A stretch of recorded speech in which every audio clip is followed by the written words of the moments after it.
ಇಂದು ನಮ್ಮೊಟ್ಟಿಗೆ ರಾಜಹಂಸ ಪ್ರಭುಜಿ ಇದ್ದಾರೆ. ಸೊ ಅವರು ನೀವು ಹಿಂದೆ ತಿಳಿದ ಹಾಗೆ ಅವರು ನಮ್ಮ ಇಸ್ಕಾನ್ ಮುಂಬೈ ಅಲ್ಲಿ ಚೌಪಾಟಿ ಸಹಿತವಾಗಿ ಇನ್ನೊಂದು ಕೇಂದ್ರ ಗೋವರ್ಧನ್ ಇಕೋ ವಿಲೇಜ್, ಅಲ್ಲಿ ಅವರು ಬಹಳ ವರ್ಷದಿಂದ ಸೇವೆ ಮಾಡ್ತಾ ಇದ್ದಾರೆ ಅವರು. ಸೊ ನಾನು ಇವತ್ತು ಅವ್ರಿಗೆ ರಿಕ್ವೆಸ್ಟ್ ಮಾಡಿ ಪ್ರಭುಜಿಗೆ, ಸೊ ಅವ್ರಿಗೇನು ಮೊದಲೇ ಕೂಡ ಇನ್ಫಾರ್ಮ್ ಮಾಡಲಿಲ್ಲ, ಆದ್ರೂ ಕೂಡ ಅವರು ಒಪ್ಕೊಂಡಿದ್ದಾರೆ. ಸೊ ಇವತ್ತು ಈ ದಕ್ಷ ಯಜ್ಞ ಪ್ರಾರ್ಥನೆಗಳ ಬಗ್ಗೆ ರಾಜಹಂಸ ಪ್ರಭುವಿಂದ ಭಾಗವತ ಪ್ರವಚನ ಕೇಳೋಣ. ಅವರು ಪ್ರಭುಜಿ ಇಲ್ಲಿ ಅವರು ಮೂಲತಃ ಕರ್ನಾಟಕದ ಇಲ್ಲಿ ದಕ್ಷಿಣ ಕನ್ನಡದವರೇ. ಅದರ ನಂತರ ಅವರು ಕಲಿತದ್ದು ಎಲ್ಲ ಎಜುಕೇಶನ್ ವಿದ್ಯಾಭ್ಯಾಸ ಎಲ್ಲ ಮುಂಬೈಯಲ್ಲಿ, ಮತ್ತೆ ಮುಂಬೈಯಲ್ಲಿ ಅವ್ರ ಎಜುಕೇಶನ್ ಎಲ್ಲ ಆಗಿ ಮತ್ತೆ ಅವರು ಕೆಲವು ಬಹಳ ವರ್ಷಗಳು ಹೊರದೇಶದಲ್ಲಿ ಮಿಡ್ಲ್ ಈಸ್ಟ್, ದುಬೈ, ಕತಾರ್ ಅಲ್ಲೂ ಕೂಡ ಅವ್ರು ಕೆಲಸ ಮಾಡಿ ಸೊ ಹಾಗೆ ಎಲ್ಲ ಇದ್ದು, ಆದ್ರೆ ಅವರು ನಂತರ ಅವರು ಸಂಪೂರ್ಣ ಈ ಇಸ್ಕಾನ್ ಸಂಸ್ಥೆ ಕೃಷ್ಣನಿಗೋಸ್ಕರ ಶಿಲ ಪ್ರಭುಪಾದರು ಮಾಡಿರುವ ಈ ಸಂಸ್ಥೆಗೆ ಸೇವೆಗೆ ಅವ್ರ ಜೀವನವನ್ನು ಮುಡುಪಾಗಿಟ್ಟು ಅವರು ಬಹಳ ವರ್ಷಗಳಿಂದ ಸೇವೆ ಮಾಡ್ತಿದ್ದಾರೆ ಅವರು. ಸೊ ಅವರಿಂದ ಇವತ್ತು ನಾವು ನಮ್ಮ ಭಾಗವತ ಕೇಳೋಣ ಅವರಿಂದ ನಾವು. ಅಕ್ಕಿ ರೊಟ್ಟಿ ಮಾಡ್ಕೊಳ್ತೀನಿ ನಾನು.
ಇಲ್ಲಿ ವಾಯ್ಸ್ ಕ್ಲಿಯರ್ ಇದೆ, ಕೇಳಿಸುತ್ತೆ ಎಲ್ಲರಿಗೂ ಭಕ್ತರಿಗೆ?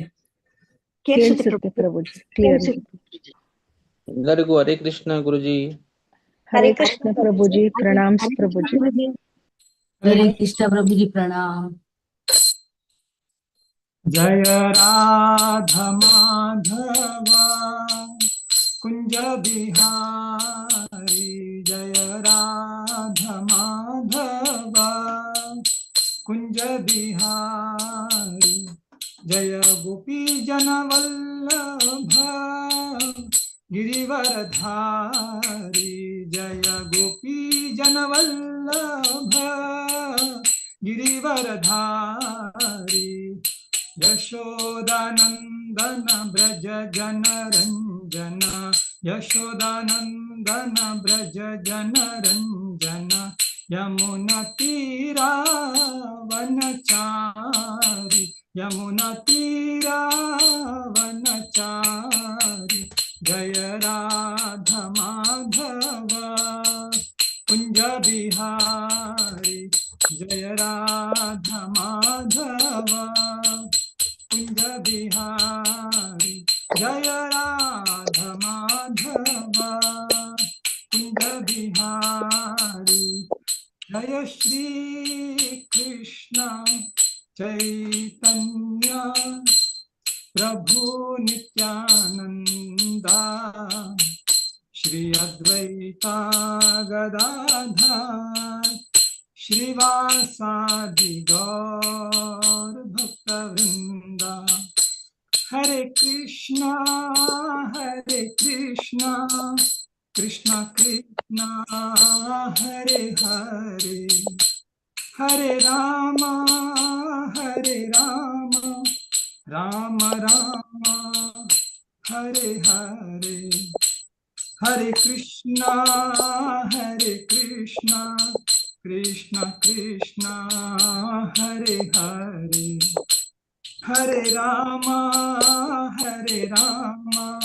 राम राम हरे हरे, हरे कृष्णा कृष्णा कृष्णा हरे हरे, हरे राम राम राम हरे हरे, हरे कृष्णा कृष्णा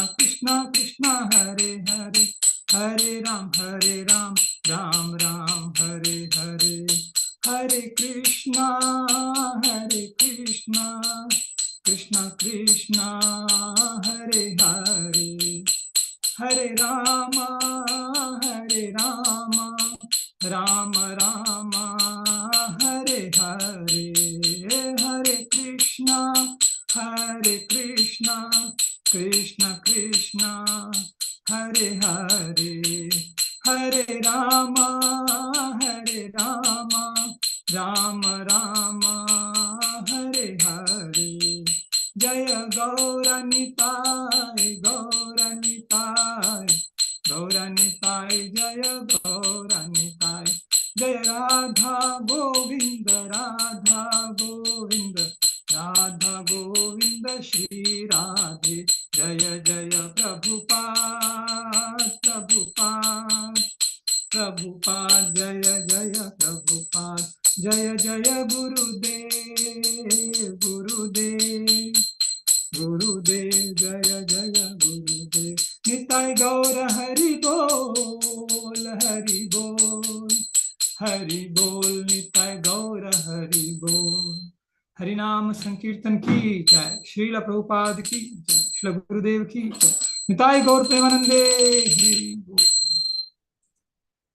ओम नमो भगवते वासुदेवाय ओम नमो भगवते वासुदेवाय ओम नमो भगवते वासुदेवाय ओम नमो भगवते वासुदेवाय ओम नमो भगवते वासुदेवाय ओम नमो भगवते वासुदेवाय नारायणं नमस्कृत्य नारायणं नमस्कृत्य नरं चैव नरोत्तमं परं चैव नरोत्तमं देवीं सरस्वतीं व्यासं देवीं सरस्वतीं व्यासं ततो जयम् उदीरयेत्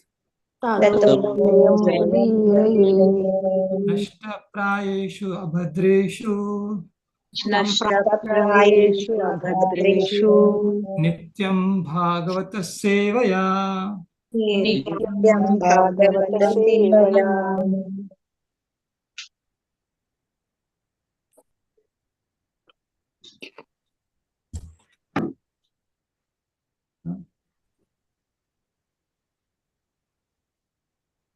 ಹರೇ ಕೃಷ್ಣ. ಇವತ್ತು ನಾವು ಶ್ರೀಮದ್ ಭಾಗವತಂ 4ನೇ ಸ್ಕಂದ ಅಧ್ಯಾಯ 7 ಶ್ಲೋಕ ಕ್ರಮಾಂಕ 33ರಿಂದ ಓದ್ತಾ ಇದ್ದೀವಿ. ಈ ಅಧ್ಯಾಯದ ಹೆಸರಂದ್ರೆ ದಕ್ಷ ಯಜ್ಞ. ದಕ್ಷನು ಮಾಡಿದ ಯಜ್ಞ, ಆ ವಿಷಯದಲ್ಲಿ ಚರ್ಚೆ ನಡೀತಾ ಇದೆ ಈ ಭಾಗವತದಲ್ಲಿ. 33ನೇ ಶ್ಲೋಕ. ಪತ್ನ್ಯಾ ಊಚುಹು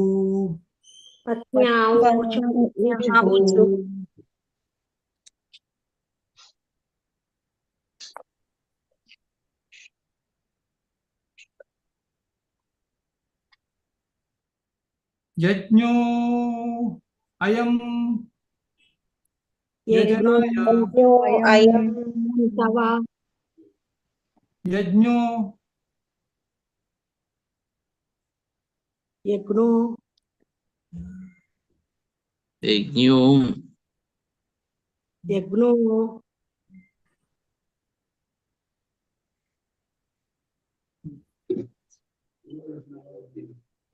ಯಜ್ಞೋಯಂ ತವ ಯಜನಾಯಕೇನ ಯಜ್ಞೋ ಅಯಂ ತವ ಯಜನಾಯಕೇನ ಯಜ್ಞೋಯಂ ತವ ಯಜನಾಯಕೇನ ಯಜ್ಞೋಯಂ ತವ ಯಜನಾಯಕೇನ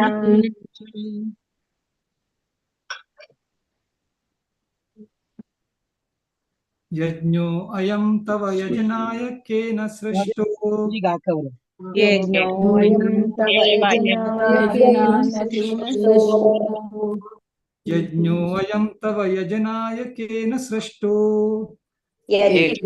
ಅಯಂ ತವ ಯಜನಾಯಕೇನ ಸೃಷ್ಟೋ ವಿಧ್ವಸ್ತ ಪಶುಪತಿ ನಾದ್ಯ ದಕ್ಷ ಕೋಪಾತ್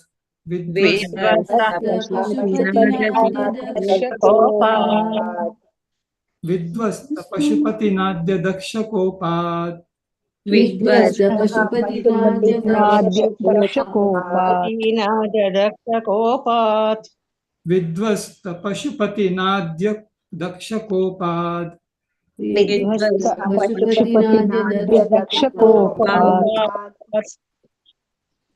ತಂ ನಸ್ತ್ವಂ ಶವ ಶಯನಾಭಶಾಂತಮೇಧಂ ತಂ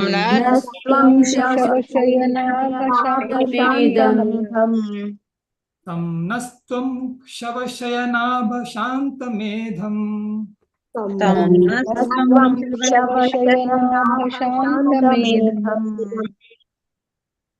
ಯಜ್ಞಾತ್ಮನಲ್ಲಿ ನರುಚ ದೃಶ ಪೂನಿಹ ಹಿ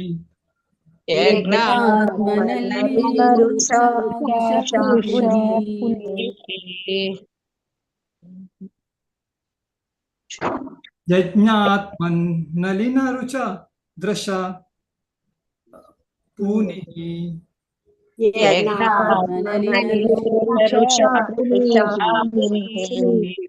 ಯಜ್ಞಾತ್ಮನಲಿನ ರುಚ ದಶ ದೃಶ ಪೂನಿಹಿ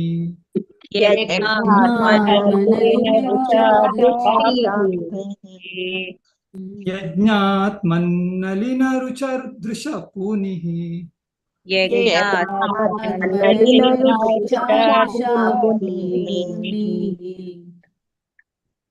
ಯಜ್ಞೋಮಯಂ ತವ ಯಜನಾಯಕೇನ ಸೃಷ್ಟೋ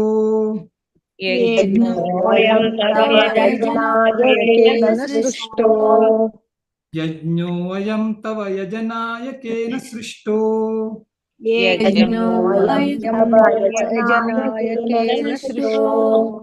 ವಿಧ್ವಸ್ತ ಪಶುಪತಿನಾದ್ಯ ದಕ್ಷ ಕೋಪಾದ್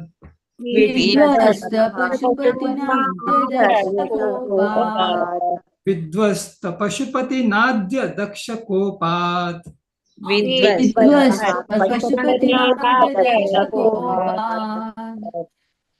ತಂ ನಸ್ತ್ವಂ ಶವಶಯನಾಭಶಾಂತಮೇಧಂ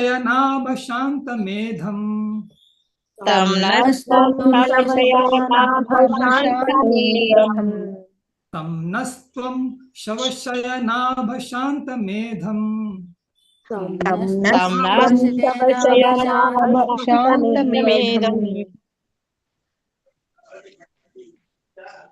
ಯಜ್ಞಾತ್ಮನ್ನಲಿನ ರುಚ ದೃಶ ಪೂನಿಹಿ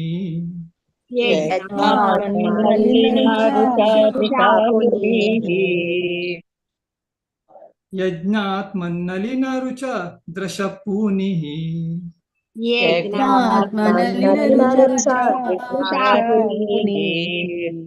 ನೀವೆಲ್ಲರೂ ಹೇಳಿ. ಯಜ್ಞೋಯಂ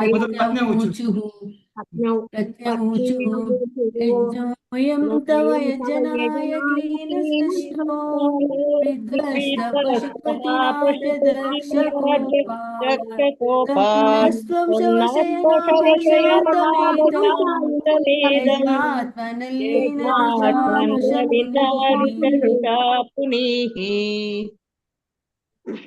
ಶಬ್ದಾರ್ಥ ಪತ್ನಿಯ ಊಚುಹು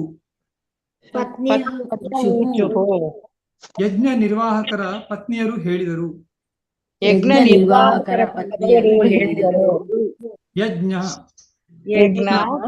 ಯಜ್ಞವು ಅಯಂ ಈ ತವ ನಿನ್ನ ಯಜನಾಯ ಪೂಜೆಗಾಗಿ ಕೇನ ಬ್ರಹ್ಮನಿಂದ ಸೃಷ್ಟ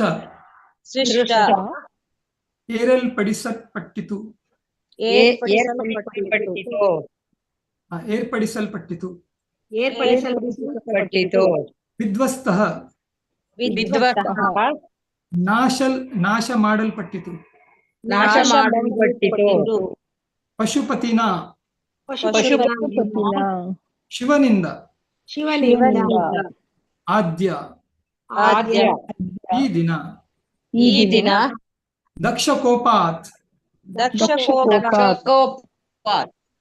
ದಕ್ಷನ ಮೇಲಿನ ಕೋಪದಿಂದ ದಕ್ಷನ ಮೇಲಿನ ಕೋಪದಿಂದ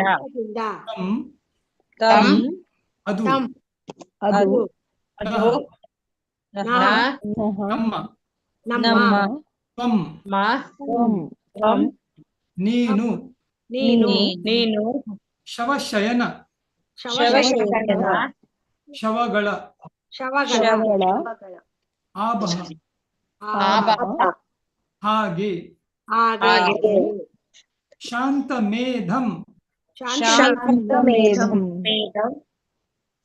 ನಿಶ್ಚಲವಾದ ಯಜ್ಞ ಪಶುಗಳನ್ನು ನಿಶ್ಚಲವಾದ ಯಜ್ಞ ಪಶುಗಳನ್ನು ಯಜ್ಞ ಆತ್ಮಾನ್ ಯಜ್ಞ ಆತ್ಮನ್ ಯಜ್ಞದ ಪ್ರಭುವೇ ಯಜ್ಞದ ಪ್ರಭುವೇ ನಲಿನ ನಲಿನ ಕಮಲದ ಕಮಲದ ರುಚ ರುಚ ಸೌಂದರ್ಯದ ಸೌಂದರ್ಯದ ದೃಶ್ಯ ದೃಶ್ಯ ನಿನ್ನ ಕಣ್ಣುಗಳ ದೃಷ್ಟಿಯಿಂದ ನಿನ್ನ ಕಣ್ಣುಗಳ ದೃಷ್ಟಿಯಿಂದ ಪುನೀಹಿ ಪುನೀಹಿ ಶುದ್ಧೀಕರಿಸು ಶುದ್ಧೀಕರಿಸು.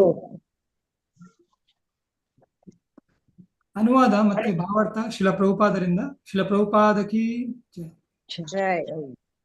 ಯಜ್ಞವನ್ನು ಆಚರಿಸುತ್ತಿದ್ದವರ ಪತ್ನಿಯರು ಹೀಗೆ ನುಡಿದರು, ನನ್ನ ಪ್ರೀತಿಯ ಪ್ರಭುವೇ, ಬ್ರಹ್ಮನ ಆದೇಶದಂತೆ ಈ ಯಜ್ಞವನ್ನು ವ್ಯವಸ್ಥೆ ಮಾಡಲಾಯಿತು. ಆದರೆ ದುರದೃಷ್ಟವಶಾತ್ ದಕ್ಷನ ಮೇಲಿನ ಕ್ರೋಧದಿಂದ ಶಿವನು ಇಡೀ ಮಂಟಪವನ್ನೇ ಧ್ವಂಸಗೊಳಿಸಿದನು.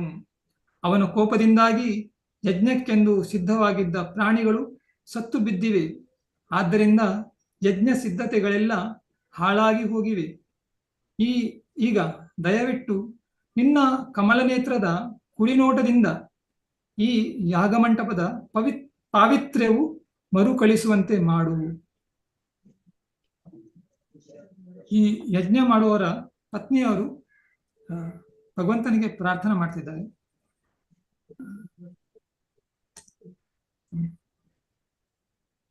ಸಮಯ ಎಷ್ಟು? ನಾವು ಮುಂದೆ ಹೋಗೋಣ, ಸಮಯ ಕಮ್ಮಿ ಇದೆ. ಭಾವಾರ್ಥ: ಯಜ್ಞದಲ್ಲಿ ಪ್ರಾಣಿಗಳನ್ನು ಅವುಗಳಿಗೆ ನೂತನ ಜನ್ಮವನ್ನು ದೊರಕಿಸಿಕೊಡುವ ಸಲುವಾಗಿ ಆಹುತಿ ಕೊಡುತ್ತಿದ್ದರು. ಪ್ರಾಣಿಗಳನ್ನು ಅಲ್ಲಿಗೆ ತರುತ್ತಿದ್ದುದರ ಉದ್ದೇಶವೇ ಅದು. ಪ್ರಾಣಿಯೊಂದನ್ನು ಯಾಗದಲ್ಲಿ ಆಹುತಿಯಾಗಿ ಅರ್ಪಿಸುವುದು, ಅದಕ್ಕೆ ಮರುಜನ್ಮವನ್ನು ದೊರಕಿಸುವುದು ಮಂತ್ರ ಪಠಣದ ಸಾಮರ್ಥ್ಯದ ಸಾಕ್ಷಿಯಾಗಿತ್ತು. ನೋಡಿ, ಇಲ್ಲಿ ಚೆನ್ನಾಗಿ ಹೇಳಿದ್ದಾರೆ. ಯಜ್ಞದಲ್ಲಿ ಆಹುತಿ ಎಲ್ಲ ಕೊಡ್ತಿದ್ರು ಮೊದಲು, ಆದರೆ ಆ ಆಹುತಿ ಅಂದರೆ ಅವರಿಗೆ ಮರುಜನ್ಮವನ್ನು ದೊರಕಿಸುವುದನ್ನು ಮಂತ್ರ ಪಠಣದ ಸಾಮರ್ಥ್ಯದ ಸಾಕ್ಷಿಯಾಗಿತ್ತು. ಅಂದ್ರೆ ಮಂತ್ರ ಪಠಣದಿಂದ ಅವ್ರಿಗೆ ಮರುಜನ್ಮ, ಒಳ್ಳೆ ಜನ್ಮ, ಅವ್ರದ್ದು ಪ್ರಮೋಷನ್ ಆಗ್ತಿತ್ತು. ಇದರಿಂದ ಸ್ಯಾಕ್ರಿಫೈಸ್ ಇಂದ ಅವ್ರದ್ದು ಪ್ರಮೋಷನ್ ಆಗ್ತಿತ್ತು. ಅದಕ್ಕಾಗಿ ಆ ಕ್ರಮವಿತ್ತು. ಯಜ್ಞದಲ್ಲಿ ಆಹುತಿ ಅಂದರೆ ಅವರಿಗೆ ಒಳ್ಳೆ ಜನ್ಮ ಸಿಗುತ್ತಿತ್ತು. ಯಾಕಂದ್ರೆ ದೇವರ ಸೇವೆಯಲ್ಲಿ ಅವರು ಉಪಯೋಗ ಆಯಿತು. ಅದಕ್ಕಾಗಿ ಅವರದ ಪ್ರಮೋಷನ್ ಆಗ್ತಿತ್ತು, ಒಳ್ಳೆ ಜನ್ಮ ಸಿಗ್ತಿತ್ತು ಅವರಿಗೆ. ಆದರೆ ದುರದೃಷ್ಟವಶಾತ್ ಏನಾಯ್ತು, ಆ ಯಜ್ಞ ಪೂರ್ಣ ಆಗ್ಲಿಲ್ಲಲ್ಲ. ದುರದೃಷ್ಟವಶಾತ್ ಶಿವನು ದಕ್ಷ ಯಜ್ಞವನ್ನು ಧ್ವಂಸ ಮಾಡಿದಾಗ ಕೆಲವು ಪ್ರಾಣಿಗಳು ಬಲಿಯಾದವು. ಅಂದರೆ ಅವರು ಸತ್ತು ಬಿದ್ದವು. ಯಜ್ಞದ ಮುಂಚೆನೆ, ಯಜ್ಞದಲ್ಲಿ ಅವರ ಆಹುತಿ ಕೊಡೋ ಮುಂಚೆನೆ ಅವರು ಬಲಿಯಾದರು. ಆ ಮಂತ್ರ ಪಠನೆ ಎಲ್ಲ ಉಳಿದೋಯ್ತು. ಅದಕ್ಕಾಗಿ ಅವರಿಗೆ ಈಗ ಪುನಃ ಒಳ್ಳೆ ಜನ್ಮ ಸಿಗುವುದು ಕಷ್ಟ ಅಲ್ಲ. ಅದಕ್ಕಾಗಿ ಇಲ್ಲಿ ಹೇಳಿದರೆ ಬಲಿಯಾದ ದುರದೃಷ್ಟದಿಂದ ಅವರು ಯಜ್ಞ ಅದು ಆಗ್ಲಿಲ್ಲ. ಅದರ ಮುಂಚೆ ಅವ್ರದ್ದು ಆ ವೀರಭದ್ರ ಬಂತಾರಲ್ಲ, ಶಿವನ ಗಣ, ಅವರೆಲ್ಲ ಧ್ವಂಸ ಮಾಡ್ತಾರೆ ಕೋಪದಿಂದ. ಅದಕ್ಕೆ ಕಾರಣ ಇದೆ, ಅದನ್ನು ಕೇಳೋಣ ನಾವು ನಂತರ. ದಕ್ಷನಿಗೆ ಬದಲಿ ತಲೆಯನ್ನು ಜೋಡಿಸುವುದಕ್ಕೆಂದು ಒಂದನ್ನು ಕೊಳ್ಳಲಾಯಿತು. ಅಂದ್ರೆ ಒಂದು ಗೋಟನ್ನು, ಏಡನ್ನು, ಅಂದ್ರೆ ಏನ್ ಹೇಳ್ತಾರೆ ಕನ್ನಡದಲ್ಲಿ, ಗೋಟನ್ನು ಕೊಲ್ಲುತ್ತಾರಲ್ಲ, ಅದಕ್ಕಾಗಿ ಬಕ್ರಿ. ಸೊ ಆಡೋನು ದಕ್ಷನ ಇದಕ್ಕೋಸ್ಕರ ದಕ್ಷನನ್ನು ಪುನಃ ಜೀವನ ಮಾಡ್ಲಿಕ್ಕೆ ಅವನಿಗೆ ತಲೆ ಕೊಡಲಿ. ಅವುಗಳ ದೇಹಗಳು ಅಲ್ಲಲ್ಲೇ ಬಿದ್ದಿದ್ದು. ವಾಸ್ತವವಾಗಿ ಯಾಗ ಮಂಟಪವು ಸ್ಮಶಾನವಾಗಿ ಪರಿವರ್ತಿತವಾಗಿತ್ತು. ಯಜ್ಞದ ನಿಜವಾದ ಉದ್ದೇಶವೇ ಕಳೆದು ಹೋಗಿತ್ತು. ಯಜ್ಞದ ಉದ್ದೇಶ ಏನು? ಅಭಿವೃದ್ಧಿ ಆಗುವುದು. ಆದರೆ ಇಲ್ಲಿ ಎಲ್ಲ ಧ್ವಂಸವಾಗಿದೆ. ಅಂತಹ ಯಜ್ಞ ಕಾರ್ಯಗಳ ಅಂತಿಮ ಲಕ್ಷ್ಯವಾದ ಭಗವಾನ್ ವಿಷ್ಣುವನ್ನು ಋತ್ವಿಜರ ಪತ್ನಿಯರು ಈಗ ಪ್ರಾರ್ಥಿಸಿಕೊಂಡರು. ನೋಡಿ, ಯಜ್ಞದ ಅಂತಿಮ ಲಕ್ಷ್ಯ ಏನು? ಭಗವಾನ್ ವಿಷ್ಣು. ಆದರೆ ಯಜ್ಞ ಧ್ವಂಸ ಇದು, ಆದರೆ ವಿಷ್ಣು ಪ್ರಕಟ ಆಗಿದ್ದಾರೆ. ಸೊ ಇದರಲ್ಲಿ ನೋಡ್ಲಿಕ್ಕೆ ಹೋದರೆ ಲಾಸ್ ಇಲ್ಲ. ಲಾಸ್ ಅಂದ್ರೆ ಏನು? ವಿಷ್ಣು ಯಜ್ಞ ಒಳ್ಳೆ ಚೆನ್ನಾಗಿದೆ, ಎಲ್ಲ ಚೆನ್ನಾಗಿ ಆಗಿದೆ, ಯಜ್ಞ ಎಲ್ಲ ಪರ್ಫೆಕ್ಟ್ ಆಗಿದೆ, ಆದರೆ ವಿಷ್ಣು ಬರಲಿಲ್ಲ, ಅದು ನಿಜ ಲಾಸ್. ಆದ್ರೆ ಇಲ್ಲಿ ನೋಡಿ, ಶಿವನ ಶಕ್ತಿ ನೋಡಿ, ಶಿವನ ಒಂದು ಭಕ್ತಿ ನೋಡಿ. ಆ ಶಿವನ ಶಕ್ತಿ ಮತ್ತೆ ಶಕ್ತಿಯಿಂದ ಎಲ್ಲ ಧ್ವಂಸ ಆಯ್ತು, ಆದ್ರೆ ಅವರು ಭಕ್ತಿಯಿಂದ ವಿಷ್ಣು ಅಲ್ಲಿ ಪ್ರಕಟ ಆಗಿದ್ದಾರೆ, ಸ್ವತಃ ಬಂದಿದ್ದಾರೆ, ಸಾಕ್ಷಾತ್ ನಾರಾಯಣ ಅಲ್ಲಿ ಬಂದಿದ್ದಾರೆ. ಸೊ ಇದು ನಿಜ ಯಶ. ಆಕ್ಚುಲಿ ನೋಡ್ಲಿಕ್ಕೆ ಹೋದರೆ ಈ ಯಜ್ಞ ಫೇಲ್ ಆಗ್ಲಿಲ್ಲ, ಸಕ್ಸಸ್ ಆಯ್ತು, ಯಾಕಂದ್ರೆ ವಿಷ್ಣು ಸ್ವತಃ ಬಂದಿದ್ದಾರೆ ಅಲ್ಲಿಗೆ. ಇದು ಶಿವನ ಕೃಪೆಯಿಂದ.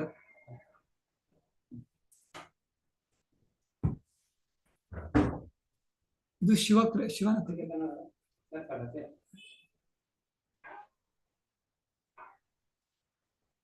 ಸೊ ಈಗ ಈ ಯಜ್ಞ ಮಾಡುವವರ ಪತ್ನಿಯರು ಇವರಿಗೆ ವಿಷ್ಣುವಿಗೆ ಪ್ರಾರ್ಥನೆ ಮಾಡ್ತಾ ಇದ್ದಾರೆ. ಏನ್ ಹೇಳ್ತಾರೆ ಮುಂದೆ ಅವರು? ಈ ಭಾರತದಲ್ಲಿ ಪ್ರಭುಪಾದ ಏನ್ ಹೇಳ್ತಾರೆ ನೋಡೋಣ. ಪತ್ನಿಯರು ಈಗ ಪ್ರಾರ್ಥಿಸಿಕೊಂಡರು, ಯಾಗ ಮಂಟಪವನ್ನು ಒಮ್ಮೆ ನಿರ್ವ್ಯಾಜ ದಯೆ ತುಂಬಿದ ದೃಷ್ಟಿಯಿಂದ ವೀಕ್ಷಿಸಬೇಕು.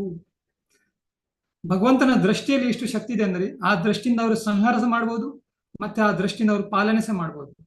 ಆ ದೃಷ್ಟಿಯಿಂದ ಅವರು ನಮ್ಮ ಭೋಗವನ್ನು ಸ್ವೀಕಾರ ಸಹ ಮಾಡ್ತಾರೆ. ಕೆಲವರು ಹೇಳ್ತಾರೆ, ನೀವು ದೇವರ ಎದುರುಗಡೆ ಇದು ಪ್ರಸಾದ ನೈವೇದ್ಯ ಇಡ್ತೀರಿ, ಆ ನೈವೇದ್ಯ ಪ್ರಸಾದ ಹೇಗೆ ಆಗುದು? ಅವ್ರು ತಿಂದೇ ಇಲ್ಲ, ತಿಂದರೆ ಪ್ರಸಾದ ಆಗುದಲ್ಲ. ಆದ್ರೆ ದೇವರು ಆ ದೃಷ್ಟಿಯಿಂದ ಅದನ್ನು ಸ್ವೀಕಾರ ಮಾಡ್ತಾರೆ, ಅದು ಪ್ರಸಾದ ಆಗ್ತದೆ. ಆಕೆ ನೋಡಿ, ಯಾಗ ಮಂಟಪವನ್ನು ಒಮ್ಮೆ ನಿರ್ವ್ಯಾಜ ದಯೆ ತುಂಬಿದ ದೃಷ್ಟಿಯಿಂದ ವೀಕ್ಷಿಸಬೇಕು ಅಂತ ಅವರು ಪ್ರಾರ್ಥಿಸಿದ್ದಾರೆ ವಿಷ್ಣುವಿಗೆ. ಅಂದ್ರೆ ಅವರ ದೃಷ್ಟಿ ನೋಡಿ, ಸಾಧು ಸಂತರು ಸಹ ಕೆಲವು ಬರ್ತಾರೆ, ಕೆಲವು ನಾವು ಅವ್ರ ಜಸ್ಟ್ ದೃಷ್ಟಿಯಿಂದ ನೋಡಿದ್ರೆ ಸಹ ನಮ್ಮ ಜೀವನ ಸಫಲ ಆಗ್ತದೆ. ನಾವು ಕಾಯ್ತಾ ಇರ್ತದೆ ಕಣ್ಣು ಯಾವಾಗ ಅವರ ಕಣ್ಣು ನಮ್ಮ ಮೇಲೆ ಬೀಳ್ತದೆ ಅಂತ. ಯಾಕಂದ್ರೆ ಶಾಸ್ತ್ರದಲ್ಲಿ ಬರೆದಿದೆ, ಅವರ ದರ್ಶನ ಮಾತ್ರ ಪವಿತ್ರಕರ ಏತುರ ಮಾರ್ಗ. ನಾವು ಅವರ ದರ್ಶನ ಮಾಡಿದ್ರೆ ಸಹ ನಾವು ಪವಿತ್ರ ಆಗ್ತದೆ. ಮತ್ತೆ ಏನು ಅವರು ದರ್ಶನ ನಮ್ಮನ್ನು ಮಾಡಿದ್ರೆ ಎಷ್ಟು ಪವಿತ್ರ ಆಗ್ಬೋದು. ಸಾಧುವರು ನಾವು ದೂರದಿಂದ ದರ್ಶನ ಮಾಡಿದ್ರು ಸಹ ನಾವು ಪವಿತ್ರ ಆಗ್ತೇವೆ. ಯಾಕಂದ್ರೆ ಅವರು ಭಗವಂತನದ ಒಂದು ರಿಪ್ರೆಸೆಂಟೇಟಿವ್, ಭಗವಂತನ ದಯೆಯ ಒಂದು ರೂಪ, ಅವರು ಕರುಣೆಯ ರೂಪ. ಸೊ ಅವರ ದರ್ಶನದಿಂದ ನಮ್ಮ ಜೀವನ ಪವಿತ್ರ ಆಗೋದು. ಅವರು ನಮ್ಮನ್ನು ನೋಡಿದ್ರೆ ನಾವು ಎಷ್ಟು ಪವಿತ್ರ ಆಗ್ಬೋದು, ಅದು ವಿಶೇಷ. ಆ ತರನೇ ಈಗ ಅವರು ವಿಷ್ಣುವಿಗೆ ಪ್ರಾರ್ಥನೆ ಮಾಡ್ತಾ ಇದ್ದಾರೆ, ಭಗವಂತ ಸಾಕ್ಷಾತ್ ಬಂದರೆ ನೀವು ದರ್ಶನ ಸ್ವಲ್ಪ ವೀಕ್ಷಿಸಿ ಎಲ್ಲ. ಯಾಕಂದ್ರೆ ಅವರು ನೋಡಿದರೆ ಎಲ್ಲ ಸರಿ ಆಗ್ತದೆ, ಜಸ್ಟ್ ನೋಡಿದರೆ ಮಾತ್ರ, ಅಷ್ಟು ಶಕ್ತಿ ಇದೆ ಭಗವಂತನ ಹತ್ರ. ಎಂದಿನಂತೆ ಯಜ್ಞದ ಕೆಲಸ ಕಾರ್ಯಗಳು ಮುಂದುವರಿಯುವಂತೆ ಮಾಡಬೇಕು ಎಂದು ಬೇಡಿದರು. ಈ ಯಜ್ಞ ಮಾಡುವವರ ಪತ್ನಿಯರು ವಿಷ್ಣುವಿಗೆ ಬೇಡ್ತಾರೆ, ಈ ಕೆಲಸ ಕಾರ್ಯಗಳು ಮುಂದುವರಿಯುವಂತೆ ಮಾಡಬೇಕು. ಮತ್ತೆ ಮುಂದೆ ಏನು ಹೇಳ್ತಾರೆ ಭಾವಾರ್ಥದಲ್ಲಿ? ಪ್ರಾಣಿಗಳನ್ನು ಅನಾವಶ್ಯಕವಾಗಿ ಕೊಲ್ಲಬಾರದು ಎನ್ನುವುದು ಇಲ್ಲಿನ ಭಾವವಾಗಿದೆ. ಪ್ರಭುಪಾದ ಇದನ್ನು ಇಲ್ಲಿ ಹೇಳ್ತಾ ಇದ್ದಾರೆ, ಪ್ರಾಣಿಗಳನ್ನು ಅನಾವಶ್ಯಕವಾಗಿ ಕೊಲ್ಲಬಾರದು. ಮಂತ್ರಗಳ ಶಕ್ತಿಯನ್ನು ಸಮರ್ಪಿಸುವುದಕ್ಕಾಗಿ ಅವುಗಳ ಆಹುತಿಯಾಗುತ್ತಿದ್ದಿತು. ಮಂತ್ರಗಳ ಶಕ್ತಿಯನ್ನು ಸಮರ್ಥಿಸುವುದಕ್ಕಾಗಿ ಅವುಗಳ ಆಹುತಿಯಾಗುತ್ತಿದ್ದಿತು. ಆವಾಗ ಆ ಬ್ರಾಹ್ಮಣರು ಅಷ್ಟು ಶಕ್ತಿಶಾಲಿ ಇದ್ದರು, ಆ ಪುರೋಹಿತರು, ಆ ಮಾಡುವ ಯಜ್ಞ ಮಾಡುವ ಜನರೆಲ್ಲ ಅವ್ರದ್ದು ಇಷ್ಟು ಶಕ್ತಿ ಇತ್ತಂದ್ರೆ ಆ ಪ್ರಾಣಿಗಳಿಗೆ ಪುನರ್ಜನ್ಮ, ಒಳ್ಳೆ ಜನ್ಮ ಸಿಗುವ, ಅವರು ಅಭಿವೃದ್ಧಿ ಆಗುವ ಹಾಗೆ ಅವರು ವ್ಯವಸ್ಥೆ ಮಾಡ್ತಿದ್ರು. ಮತ್ತೆ ಅನಾವಶ್ಯಕವಾಗಿ ಕೊಲ್ಲುವುದೇನು ಹಾಗೆ ಇರಲಿಲ್ಲ. ದೇವರ ಸೇವೆಗೋಸ್ಕರ ಮಾತ್ರ, ದೇವರ ಸೇವೆಗೋಸ್ಕರ ನಾವು ಏನು ಮಾಡ್ತೇವೆ ಅದು ಅವಶ್ಯಕ. ಆದರೆ ಈಗ ನಮ್ಮ ಯಜ್ಞದಲ್ಲಿ ನಾವು ಏನು ಸ್ಯಾಕ್ರಿಫೈಸ್ ಮಾಡ್ತೇವೆ ಅಂದ್ರೆ, ಈ ಕಲಿಯುಗದಲ್ಲಿ ಏನು ಯಜ್ಞ ಅಂದ್ರೆ ಹರಿನಾಮ ಸಂಕೀರ್ತನ. ಇದರಲ್ಲಿ ನಾವು ನಮ್ಮ ಸಮಯ ಕೊಡಬೇಕು. ಸಮಯ ನಮ್ಮ ಇದು ಬಲಿ. ಇದರಲ್ಲಿ ಎಷ್ಟು ಸಮಯ ನಮಗೆ ಬೇಕಾಗ್ತದೆ? 24 ಗಂಟೆ ದೇವರು ಕೊಟ್ಟಿದ್ದಾರೆ ಡೈಲಿ. ಅದರಲ್ಲಿ ಒಂದು 2 ಗಂಟೆ ನಾವು ಜಪ ಮಾಡಿದರೆ ನಮ್ಮ ಜೀವನ ಸಾರ್ಥಕ ಆಗ್ತದೆ. 2 ಗಂಟೆ ಅಂದ್ರೆ ಕೆಲವರಿಗೆ ಹೆಚ್ಚು ಕಾಣ್ಬೋದು, 10 ನಿಮಿಷದಿಂದ ಸ್ಟಾರ್ಟ್ ಮಾಡ್ಬೋದು. ಒಂದು 10 ನಿಮಿಷ ಒಂದು ಮಾಲೆ ಜಪ ಮಾಡಿದರೆ, ಈಗ ನಾವು ಚಿಕ್ಕ ಮಗು ಇರುವಾಗ ಹೇಗೆ ಒಂದು ಸ್ವಲ್ಪ ಚಪಾತಿ, ಸ್ವಲ್ಪ ತುಂಡನ್ನು ಅದನ್ನು ಸ್ವಲ್ಪ ಹಾಲಿನಲ್ಲಿ ಸಣ್ಣ ಮಾಡಿ ಸ್ವಲ್ಪ ಸಾಫ್ಟ್ ಮಾಡಿ ನಮಗೆ ಕೊಡ್ತಾರೆ ತಾಯಿ. ಸ್ವಲ್ಪ ದೊಡ್ಡ ಅಂದ್ರೆ ಒಂದು ತುಂಡಲ್ಲ, ಒಂದು ಅರ್ಧ ತುಂಡು ಕೊಡ್ತಾರೆ, ನಂತರ ಒಂದು ಚಪಾತಿ, ನಂತರ 2 ಚಪಾತಿ, ಆ ತರ ಸ್ವಲ್ಪ ಒಳ್ಳೆ ಶಾಲೆಗೆ ಹೋಗುವಾಗ ಅದು ಅವನು 4-8 ಚಪಾತಿ ಸಹ ತಿನ್ಬಹುದು. ಆದರೆ ನಾವು ಹೇಳುವ ಉದ್ದೇಶ ಅಂದ್ರೆ ಏನು ಇಲ್ಲಿ, ಆತರ ನಾವು ಈಗ ಮೊದಲು ಭಕ್ತಿಯಲ್ಲಿ ನಮ್ಗೆ ರುಚಿ ಇರ್ಲಿಕ್ಕಿಲ್ಲ, ಶಕ್ತಿ ಇರ್ಲಿಕ್ಕಿಲ್ಲ ಅಷ್ಟು ಮಾಡ್ಲಿಕ್ಕೆ ಜಪ 16 ಮಾಲೆ ತನಕ. ಆದ್ರೆ ಇಲ್ಲಿ ದೀಕ್ಷಿತ ಭಕ್ತರೆಲ್ಲ 16 ಮಾಲೆ ಜಪ ಮಾಡ್ತಾರೆ ಡೈಲಿ. ಅವ್ರಿಗೇನು ಆನಂದವಾಗ್ತದೆ ಅದರಲ್ಲಿ. ಕೆಲವರು ಹೆಚ್ಚು ಮಾಡ್ತಾರೆ, ಯಾಕಂದ್ರೆ ಅದು ಅವರಿಗೆ ಅವರ ಬ್ಯಾಟ್ರಿ, ನಮ್ಮ ಆಧ್ಯಾತ್ಮಿಕ ಊರ್ಜವನ್ನು ಹೆಚ್ಚಿಸ್ತದೆ. ನಾವು ಏನು ಸಹ ಯಾವ ಪರಿಸ್ಥಿತಿಯನ್ನು ಸಹ ಎದುರಾಗಬಹುದು. ಅದು ಯಾವ ಒಂದು ಪರಿಸ್ಥಿತಿ ಇರಲಿ, ಈ ನಮ್ಗೆ ಒಂದು ಕವಚ ತರ, ನಮ್ಗೆ ಒಳ್ಳೆಯ ನಿರ್ಣಯ ತಗೊಳ್ಳಿಕ್ಕೆ ಇದು ನಮ್ಗೆ ಸಹಾಯ ಆಗ್ತದೆ. ಈ ಬೆಳಿಗ್ಗೆದು ನಮ್ದು ಸಾಧನೆ, ಮಂಗಳಾರತಿ, ಗುರುಪೂಜಾ, ಅದರ ಮಧ್ಯದಲ್ಲಿ ಜಪ, ಮತ್ತೆ ನಂತರ ಈ ಭಾಗವತಂ ಕಥೆ, ಇದು ಎಲ್ಲ ನಮ್ಮನ್ನು ಏನ್ ಮಾಡ್ತದೆ, ರಿಚಾರ್ಜ್ ಮಾಡ್ತದೆ. ಯಾಕಂದ್ರೆ ನಾವು ನಮ್ಮ ಇದು ಜಾಗ ಅಲ್ಲ, ಅಲ್ಲಿದೆ ನಮ್ಮ ಮನೆ, ಇಲ್ಲಿರೋದು ನಾವು ನಮ್ಮ ಶುದ್ಧೀಕರಣಗೋಸ್ಕರ. ಆ ಶುದ್ಧೀಕರಣ ಆಗ್ಬೇಕಾದ್ರೆ ನಮ್ಗೆ ಆ ವ್ಯವಸ್ಥೆ ಇರಬೇಕು ಶುದ್ಧೀಕರಣಕ್ಕೆ. ಈ ನಮ್ಮ ಸಂಸ್ಥೆ ಅಂತಾರಾಷ್ಟ್ರೀಯ ಕೃಷ್ಣ ಭಾವನ ಸಂಸ್ಥೆ ಮೂಲಕ ಪ್ರಭುಪಾದವರು ಆ ವ್ಯವಸ್ಥೆ ಮಾಡಿ ಕೊಟ್ಟಿದ್ದಾರೆ.